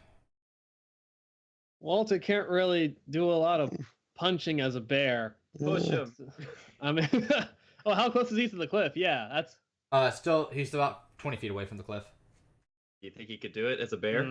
Walter, Dorvis is currently on top of you, by the way. I think you were crashed out whenever that happened, but Dorvis is on Oh. your back. Orvis is riding you. Oh, so if he does push him, can I help? No.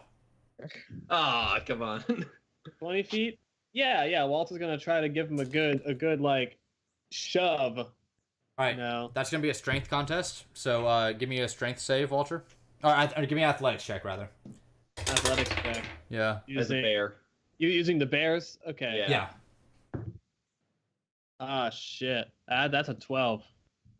Yeah. So you go to like basically check, like shoulder check him, and like he just like stands like he's actually he probably has disadvantage on this. So let me roll again. Yeah. So you get to move him up to half of your movement, I believe is the way that no, it's up to 10 feet. It's 5. So- It's just a 5 foot like A normal, shove? like a yeah. Okay. So you get to move him 5 feet in any direction that that is not occupied by another player, which means like directly back. Yeah, toward the cliff. Yeah. I did There we a go. good shove. Yeah. So All right, guys. 15 left. Here we go. Push. Does that provoke attack of opportunity? From Yes, anyone? it does. It provokes an attack of opportunity, I believe, from Brooke and from Kin. Right. Aren't I? Push him. Push. Push him. Vivi. I thought have left my zone. I thought Okay. Vivi was. Yeah. So Vivi, More- we'll out say of the zone. because he was holding onto your throat, but whenever you crashed down on his shoulder, he let go, so it would provoke an attack opportunity from you as well. Yeah, that makes sense. Let's do this. so We're all it's just roll this. three of us. Yeah. Except for me. Wait. Three of us just got attack of opportunities. Can we replace our attacks with shoves? And all three of us, all Push four him of us off. together, make a concerted effort to bum rush this guy and try to throw him off the cliff. Here's what I'll We have- say: if you Keeping all his- if you all agree to shove, I will Yep. I'll let one of you make a strength, like the athletics check with advantage, and say that you can push the entire like the 15 feet left if you succeed. So basically, it's a help action. I and then got everyone a shove. shit strength. So I got yeah. my dire wolf is kind of pretty strong. My strength is 18, and I'm proficient in athletics. All right, there we go. You got that. You got that. Can you guys give me a little bit of can you guys blow on my die and Oh God. ew, that sound was awful. That was Get out of very my- bad. Roll for me, You're Vivi. welcome. That was Well, not before I do good. that, so who else was provoking? Because I want to picture the scene. Who's helping me with this? So it's Okay. Brooke who's a The dire wolf, bear, the Dragon wolf. with A It's the bear and the dragonborn, wolf a that are helping wolf, me? and And a a dire dragon, wolf yeah. and a bear. So, Walk into a bar and they get. This is so it's, probably, this is it's the one- everyone this- that isn't Dorvis is helping you, Vivi. Oh wow. Wow. I'm the only one that doesn't get to do this. All right, well, you're the cool one that gets him to boil his blood. So You're right. You're right. Yeah. You're right. It evens out. It evens out. So give me All a right, roll. so- Give me a roll with advantage. Okay, Yo, here we go. roll good. Damn that's it. a decent one. Well, I should probably pull up what my bonus is going to be first. You but- also have advantage, so just don't forget that. Yeah, I'm gonna roll that second one in a second. Okay, 14 and a 17. So I'll take the 17 and then I add 5. So that is 22. All right.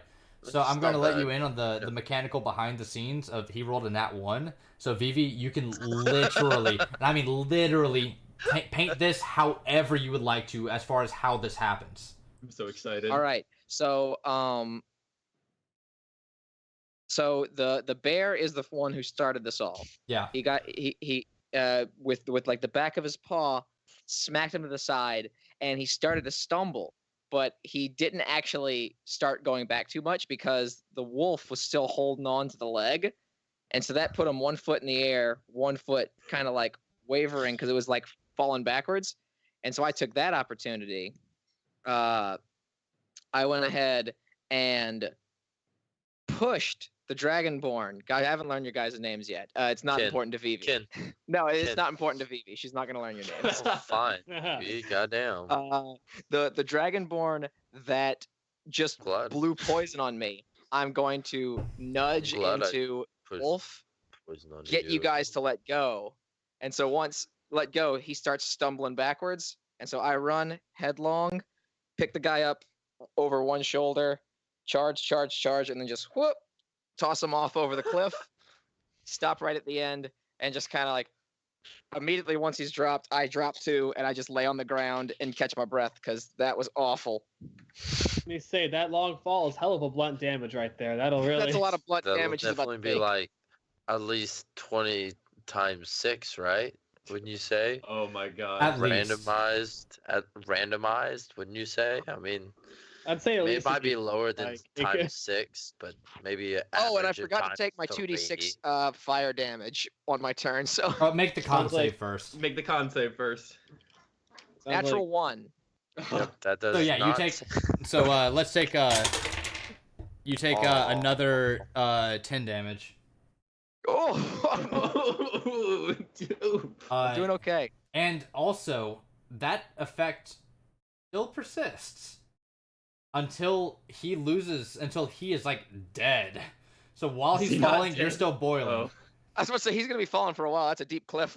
But what I will say is, really, really quickly, like the moment you tackle him off, and like you start to stumble backwards, and like steam's rising off of your body, like as your blood is still actively boiling, Stella's gonna walk up to you and like caress your face, and like you see like a bit of like the magic circuitry like spark off of one of her vials, and you're going to regain a D8 at. Where my D8's at, boy. Where are my dates at? You're going to regain 18 health. Ooh, that's a lot. As a couple of the vials, like you notice that they turn a little bit brown and murky, and like your blood calms down and actually feels like a little bit revitalized. And after Stella does that, she's gonna look over the cliff and say, "I guess the toll has been paid." And then she marches her Paxilisk across the bridge. And the last Is my blood not boiling anymore? yeah, it's not boiling anymore. You've been stabilized. Okay, he hit the bottom. Yeah. And like the last 2 drow are going to like look at the shack and basically just like set it on fire. Amazing. Oh, it could have been stuff in there. They are not concerned with what could be. Their only focus is on what's ahead. So the path is All right. clear. All right, guys. Let's All right, continue on. So we mount. Back We in the mount up. person form. All right, this is. All right. So that, just so you guys know, once again, behind the scenes, that was both what I made up and it turned into the combat encounter. And because of the time that we're at right now for the stream, we're going to count both of those as being finished for now. Okay. So now it's time for the RP encounter, if you will. So before we do that, as we like mount and we start just kind of like coasting off back on our trail, Mhm. I'll just kind of like lean over to Dorvis and I'll be like, she was just healing me, like I think you gotta. I think she likes you. It's fine. I'm just saying, like we've only got a few more hours left in the Underdank, so piss or get off the pot. You know what I'm saying? You probably better. I'm working on it, all right? Well, as I've said once, and will now become my catchphrase, pitter patter, let's get at her. Come on, do something. That's such a Canadian thing to say. Pitter patter, let's get at her, Roger. Like, okay, so as you guys like sort of, they say bud. It'd be pitter patter, let's get at her, bud. Would be the full phrase, I think. Let's get at her, bud. So That's get off the pot, very buddy. north right there. It's so north. so as you you guys cross the bridge and you travel for a little bit longer, and at some point in time you guys have to make camp.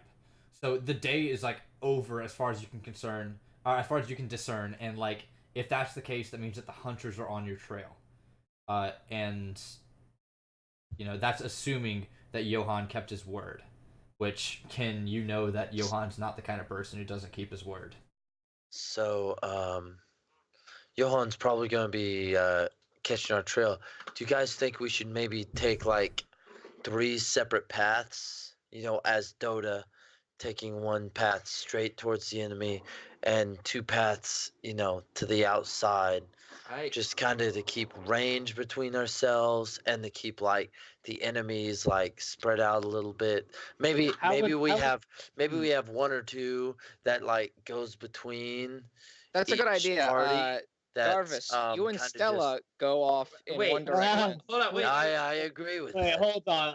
Stella and Dorvis I goes have a off thing in one to say. direction. How exactly was splitting Maybe us the up? mid, because they're kind of like spellcasters and whatnot, they probably go straight down the middle. I think that's a good idea. Can I ask why splitting us up would be better for our survival again? Because that just means less of us to defend ourselves. Stella actually stops us. Actually, no. That's actually a really good point. I don't think that my father would have the guts to, if he caught Dorvis and I, to do anything to his daughter. The rest of Dota can handle themselves on their own and can sort of serve as a diversion. And Fair you point. all, you have your own quest. So We're the ones that gotta get out of here. Like we're the ones they want to kill. Right. You two be more safe. So I'm going to Yeah. have the rest of Dota run a distraction pattern to throw the hunters off of our trail.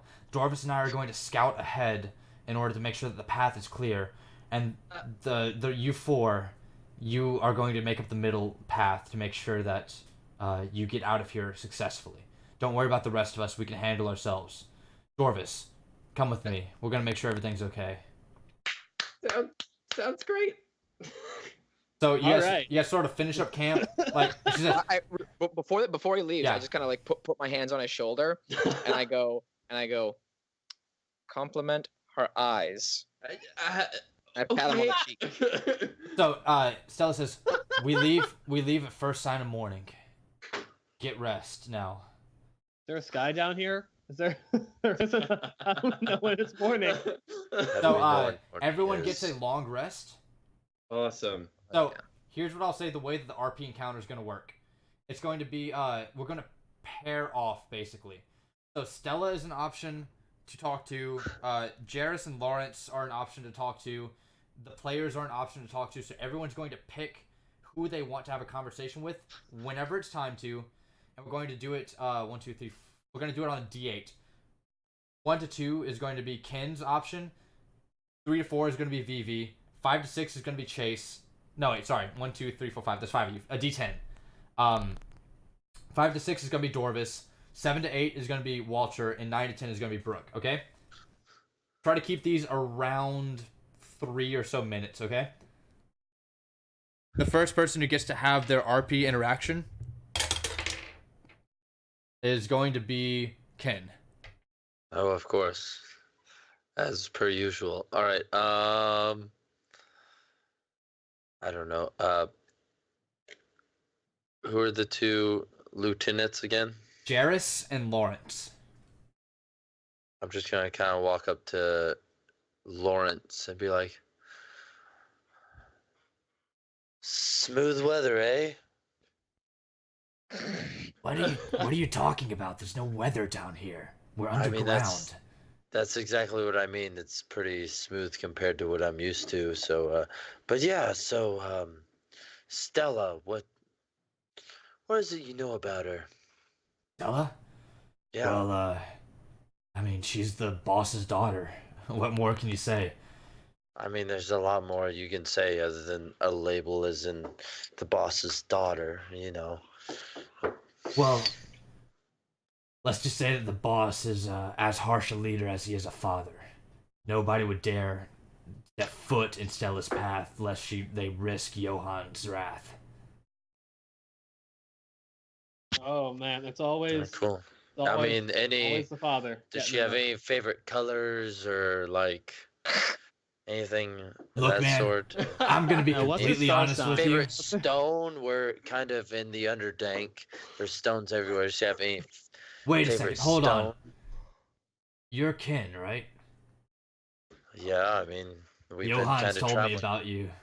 Oh no. Oh, yes. See, I was part of the original hunting party that was supposed to come after you all.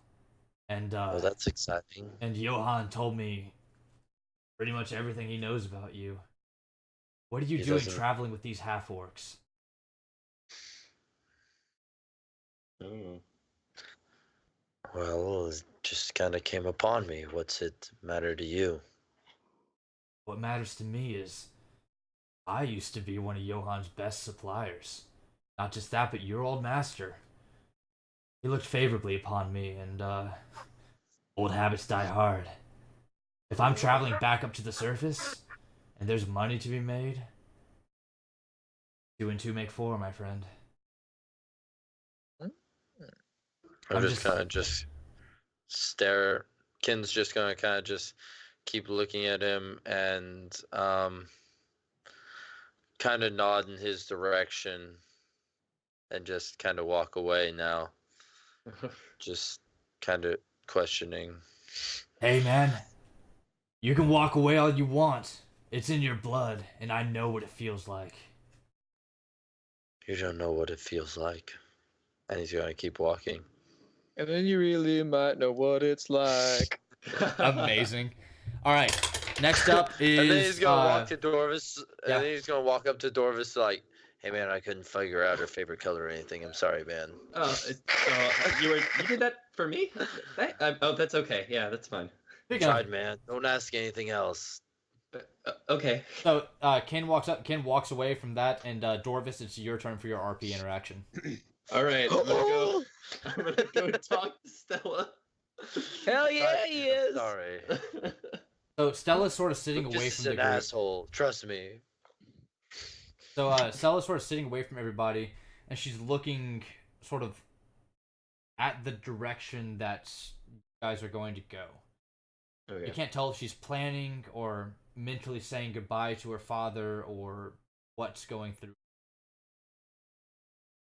So I walk over to her, try not to freak her out or anything. I just go with them. Is it all right? Before you even say anything, she continues to look forward. She says, "I'm glad you've joined me, Dorvis." Oh yeah, that's what. Yep. So I go and sit down next to her. Tell me, do you think we're doing the right thing? Yeah. Are you? Wait, is Vivi like? Vivi's in the back with like a banner that says like "Dorvis is the best." Like, oh my god. I mean, yeah. Why wouldn't we be? I've been down here for so long with my father that my home. I don't know what it's like on the surface anymore. How much has changed? What stayed the same?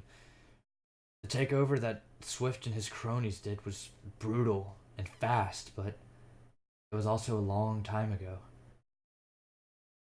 I just don't know if I'm ready to see what's up there anymore. Well, I mean, with that attitude, will you ever be ready?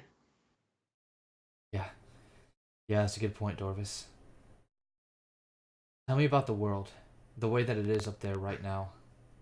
Oh boy. Diverse. There's a lot going on. I mean, God, you gotta see it. It's like there's so much out there. And I mean, I've been running for a while, so I've seen a lot of things, and well, Yeah. I mean, down here you don't have a sky. I mean, like the sky alone is worth it. I actually wanted to ask about that. You keep mentioning that you're running, but you've never told me what you're running from. Oh. Yeah. Dorvis, it's okay. You're among friends. Look at the people that you have around you now, and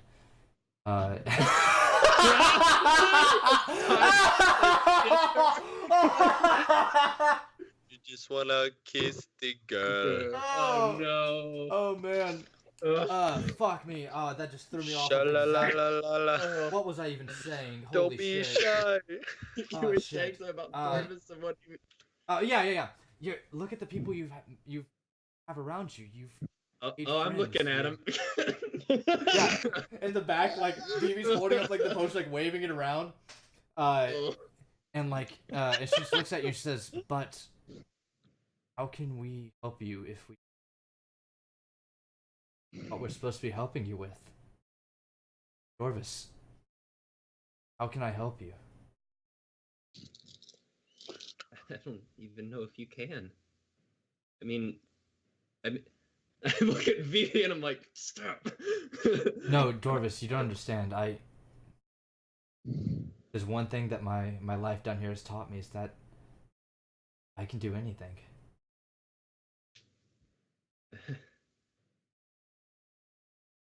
You have eyes. You have pretty eyes. You have eyes. She sort of like laughs and like blushes a little bit, and she says, "You have eyes too, Dorvis." And she's going to like sort of like lean into you, and then time stops, and the background shatters almost like a mirror, and she's frozen in front of you, eyes closed, waiting for an embrace. As the pieces of glass that were reality start to shift away. What? And the devil that made the deal with you strides confidently forward. And looks you dead in the eyes. No. And says, Dorvis, Dorvis, Dorvis. Look at what a life you've made for you. Out on a grand adventure taking down the bad guys. Let's not forget that... I mean, I'm the one that made this all happen for you, right?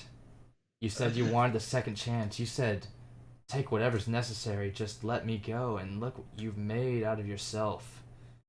So much power coursing through your veins right now. More than you've ever had before, Dorvis. And I think it's time that we've modified our deal just a little bit. I don't think that's necessary. Oh, no. I know. It's very necessary, Dorvis. Sweet little orc. Please don't come any closer. Dorvis, never forget that you work with me. And never forget that those you're closest to,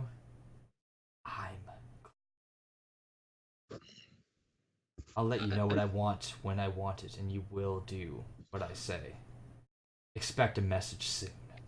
And then he fades back as the glass sort of reassembles, leaving only a small crack to remind you where he went, directly behind Stella, who is still waiting for you to make a move.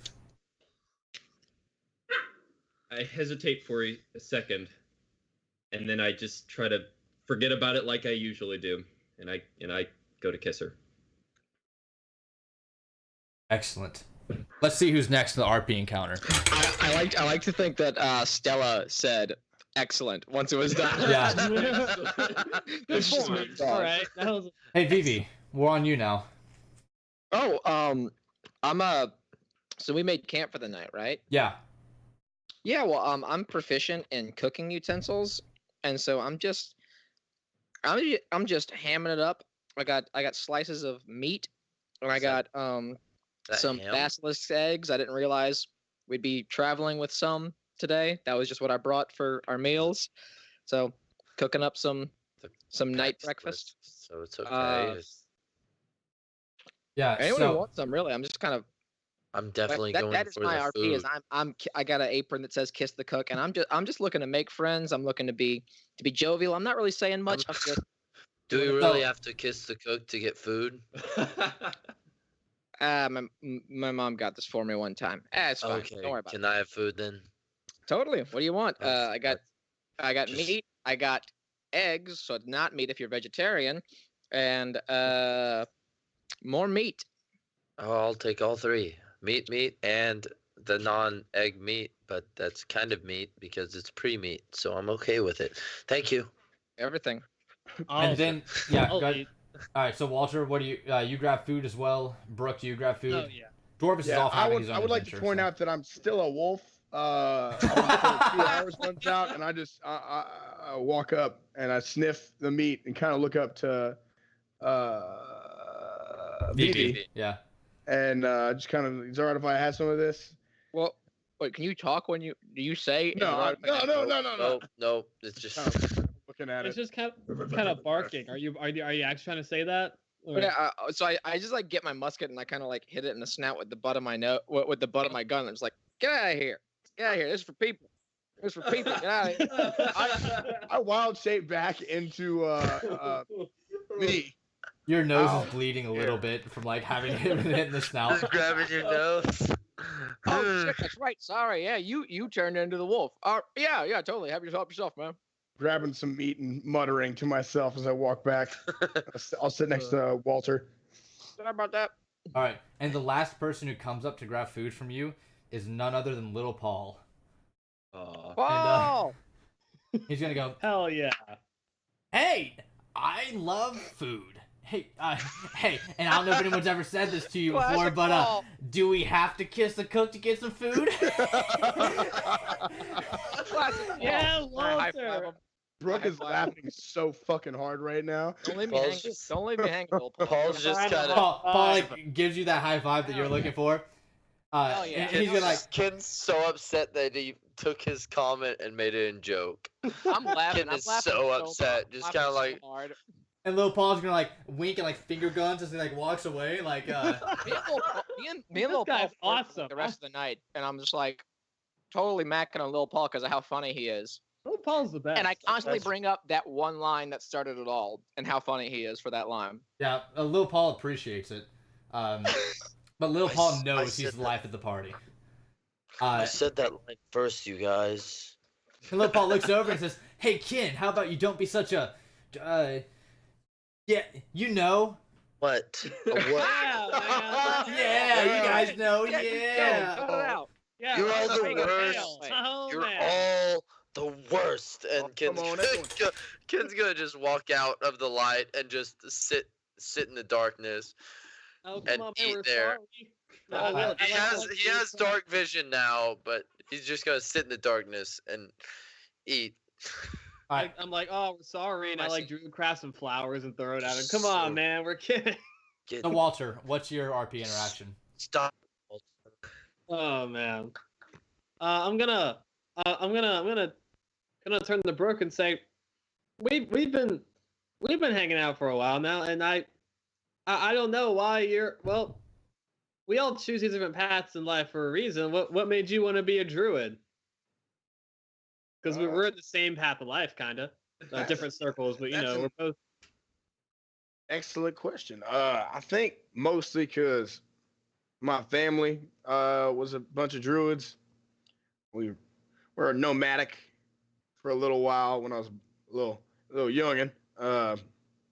My dad did it, and he was real good at it. And I have a fondness for animals, more or less the sense of like the circle of life. But I don't know. Sometimes you get raised a certain way, and you just feel like you're pigeonholed into doing one thing.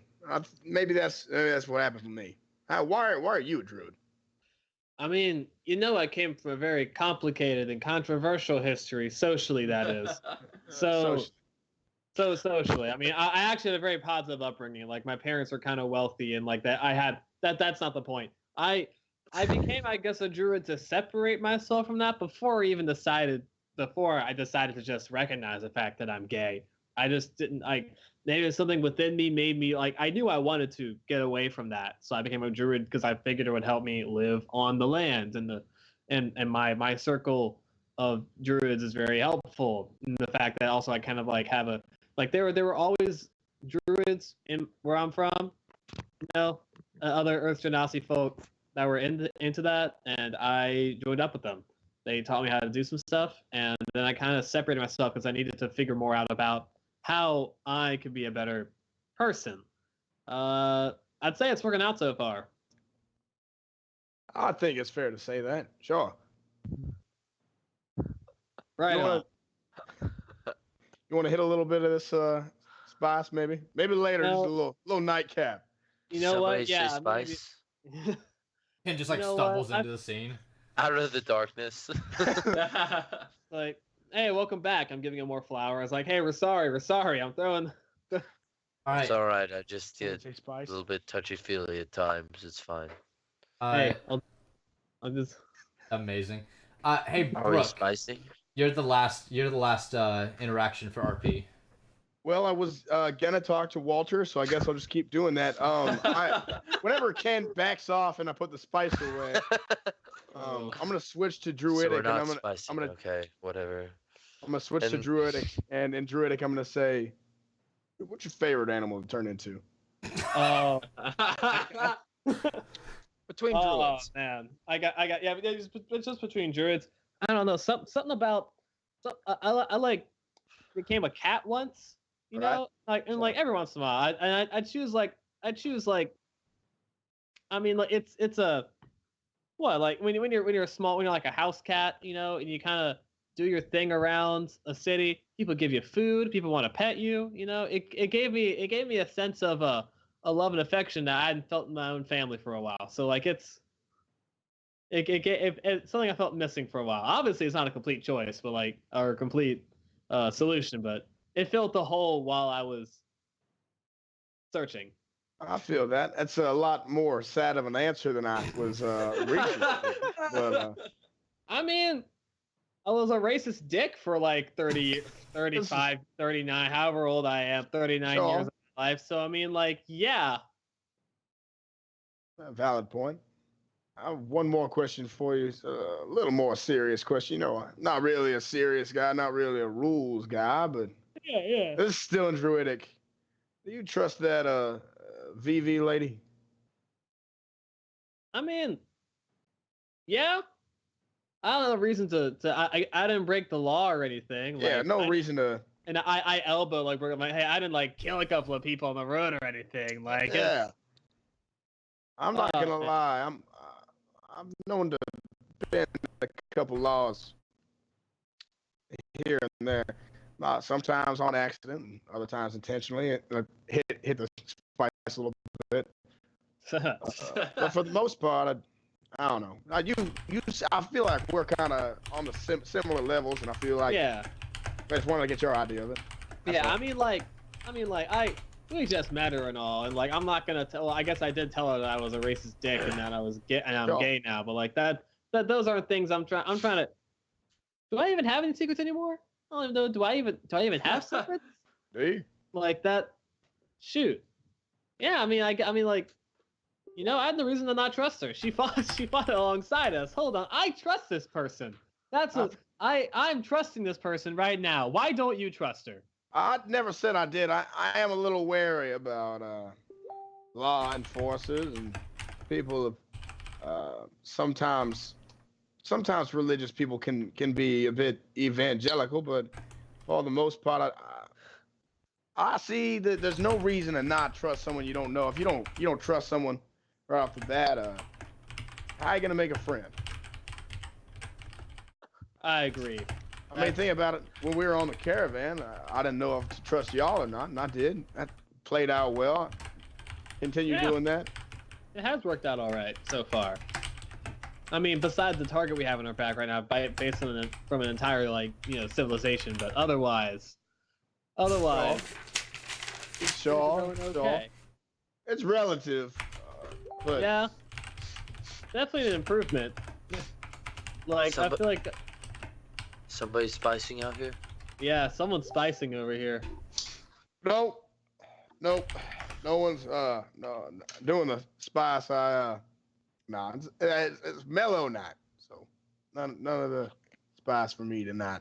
It should be noted that Vivi is just kind of sitting by herself on a camp roll, eating sunflower seeds and just kind of keeping an eye on things. Not you guys specifically, but just like panning my gaze over and over again, spitting a giant pile of sunflower seeds on the ground. Sunflower seeds, not just like eating straight sunflowers. That's Yeah, that's just like what I heard. eating Yeah, that would like be- a shell. No, sunflower That's seeds. how we would know you were evil. It's If you like- ate straight sunflowers, So, we would know you were evil. But sunflower seeds, okay. you guys, eventually you all sort of make it to bed, and the next day sort of rolls around, and as you are gearing up, Stella looks at the party and says, well, this is it. By this time tomorrow morning, we'll be out of here. A lot sooner, actually, if I had to guess. It's been a pleasure being with you all, and let's go kick Swift's ass. Oh, Yeah. let's. Hell yeah. Let's get out of there. Let's get at her. So you guys all like turn and like you're riding along, and for most of you it's been a while since you've seen the sun, and like the memory of the sky with the suns in the air, like it's driving you forward. Dorvis, a couple other things are driving you forward. Ew. Yeah. And Dorvis and Yeah. Stella leave about 30 to 45 minutes before the rest of you guys leave camp, with the rest of the Dota sort of leading the pack behind, right? Throwing the hunters off the trail. and we'll say the rest of the party, Ken, Vivi, Walter, and Brooke. We're gonna talk about all this is from your perspective. You all travel for what seems like an eternity. Just the anticipation of getting out of the Underdank makes time seem like it's so much longer than it actually is. But eventually you see, just at the end of a long, dark, and dank tunnel, a pinprick of light. And you urge your Paxilists forward, which are tired and weary from having carried you all this way and all of your supplies as well. And as the light grows larger and larger, and you start to smell fresh air for the first time, you have no idea where this is going to put you out at. You have no idea how long you've been traveling underground. All you know is that the world is out there. The world that you remember. The world where you belong. And you're leaving behind all the strange ways of the drow and the veiled threats that you've received. And you're ready to go and take out Swift. Oh, I can't wait to see the forest. And as you leave, you actually see that one member of Dota beat you there, who was like sort of helping scout and throw things off. And that's as you get there, you see little Paul. He's standing in the sort of light, and he's looking at the sky, and like you can just tell from his posture that he's in awe of what's going on. And you guys approach where little Paul's standing. Hey, little Paul, you got any jokes about the sun? Yeah, little Paul, you want to steal any other jokes? Little Paul turns around and he says, "Well, you guys know what they say about the sun. It's about as bright as," and then suddenly, like, an arrow suddenly sticks its way through his mouth, and he starts to choke on the blood that's like collecting in his lungs, and he coughs and sputters and like stumbles forward, and like he goes to reach for some of his blood vials, and another arrow like suddenly shocks him and like pierces through where his heart is, and he like stumbles forward, and he like looks very confused at you all, and like he sort of turns to look at where the light's coming from, and he falls down. Damn, Paul, that wasn't a very good joke. Wild shape into a hyena. I cast healing word. I gotta do Oh something. yeah, I should probably do that instead. Fuck me. Paul's gone. No! Oh god. Oh no, Paul, that spells. I got cure wounds. Cure wounds. So as they both kind of like collapse over onto the I stay on my mount with like my gun drawn, kind of keeping an eye out for what's going on, and I'm just like, yeah, you guys take care of Paul, make sure everything's good. I'll keep an eye out. And so I've still got my gun trained outwards. Can Ken make a perception check to see if he can figure out where the arrows came from? Yeah, Can go Brooke for do it. that as well? All right. I'm a perceptive guy. All right. That's a 15. That's a 17 for me. Buddy. So, you roll that with disadvantage because the light is actually blinding after having been underground for so long. Yeah, so it's a 16 now. 16? Not Okay. 7. So, Ken, you can't quite make out the shapes out there. Brooke, you see the outline of Dorvis and Stella. Just outside of, like, the light. Okay. I'm wild shaping into a hyena and running towards them. All right. You run out to find. We'll say you run out of the light. Ken, Walter, and Vivi, you're still in the tunnel. And I just go, wait, probably shouldn't split up. Okay, there he goes. I guess now we Okay, wait, so Do Stella and I something. went ahead? Yeah, Dorvis, you're excluded from this for storytelling purposes right now. Got it. Yeah, remember I mean- you and Stella went off ahead That's right. because we did the split up verge thing. So. Great. Yep. All right, what you rolling, Ken? Are you talking about my perception or? No, it looks like you're about to roll a die. I'm just curious. I didn't Oh hear no, what I Okay. was just expecting initiative roll. I was Alright. just shaking my die. And so I'm still on my mount. Roll better this time. I'm Yeah. still on my mount, but I guess I just kind of like point outwards and I go like, guess we better catch up to him. Make sure he's not getting in any trouble. Yeah. I was already running forward, trying to see, but the light blinded me. So we'll So say that Ken, you've made it. You followed Brooke out into the light. Now it's just Walter And I'm trying to Vivi. I'm trying to gesture Walter and be like, we can't be split up. Us by All right. ourselves. I guess we got to do it. I'll wild shape into an axe beak, and I start moving out. Nice. Into a what? I can't see, but you're really ugly, Walter. I can feel it. So what I you can all just see feel the it. moment you all burst through the tunnel is approximately 17 what appears to be mercenaries, all with crossbows trained on the entire party. Dorvis and Stella are being held at crossbow point with eyes that simply say, "I'm sorry that I got involved in this." As Vivi rides out into the light, you notice that there's in addition to all the mercenaries, there is one a halfling woman with bleach blonde hair and too much makeup. And she looks at Vivi as Vivi walks out. So, do all right of a job? Thank you very much for your cooperation in the investigation of this adventuring party into the death of one of our employees. You will be compensated thoroughly for your efforts. Thank you so much for being under the employ of the Rosemary Corporation. We have some questions for a handful of this adventuring party. You are free to go, Miss Levesque. How do you pronounce your last name again? Levesque. Levesque. She says that in person, by the way. She's like sort of reading from a scroll.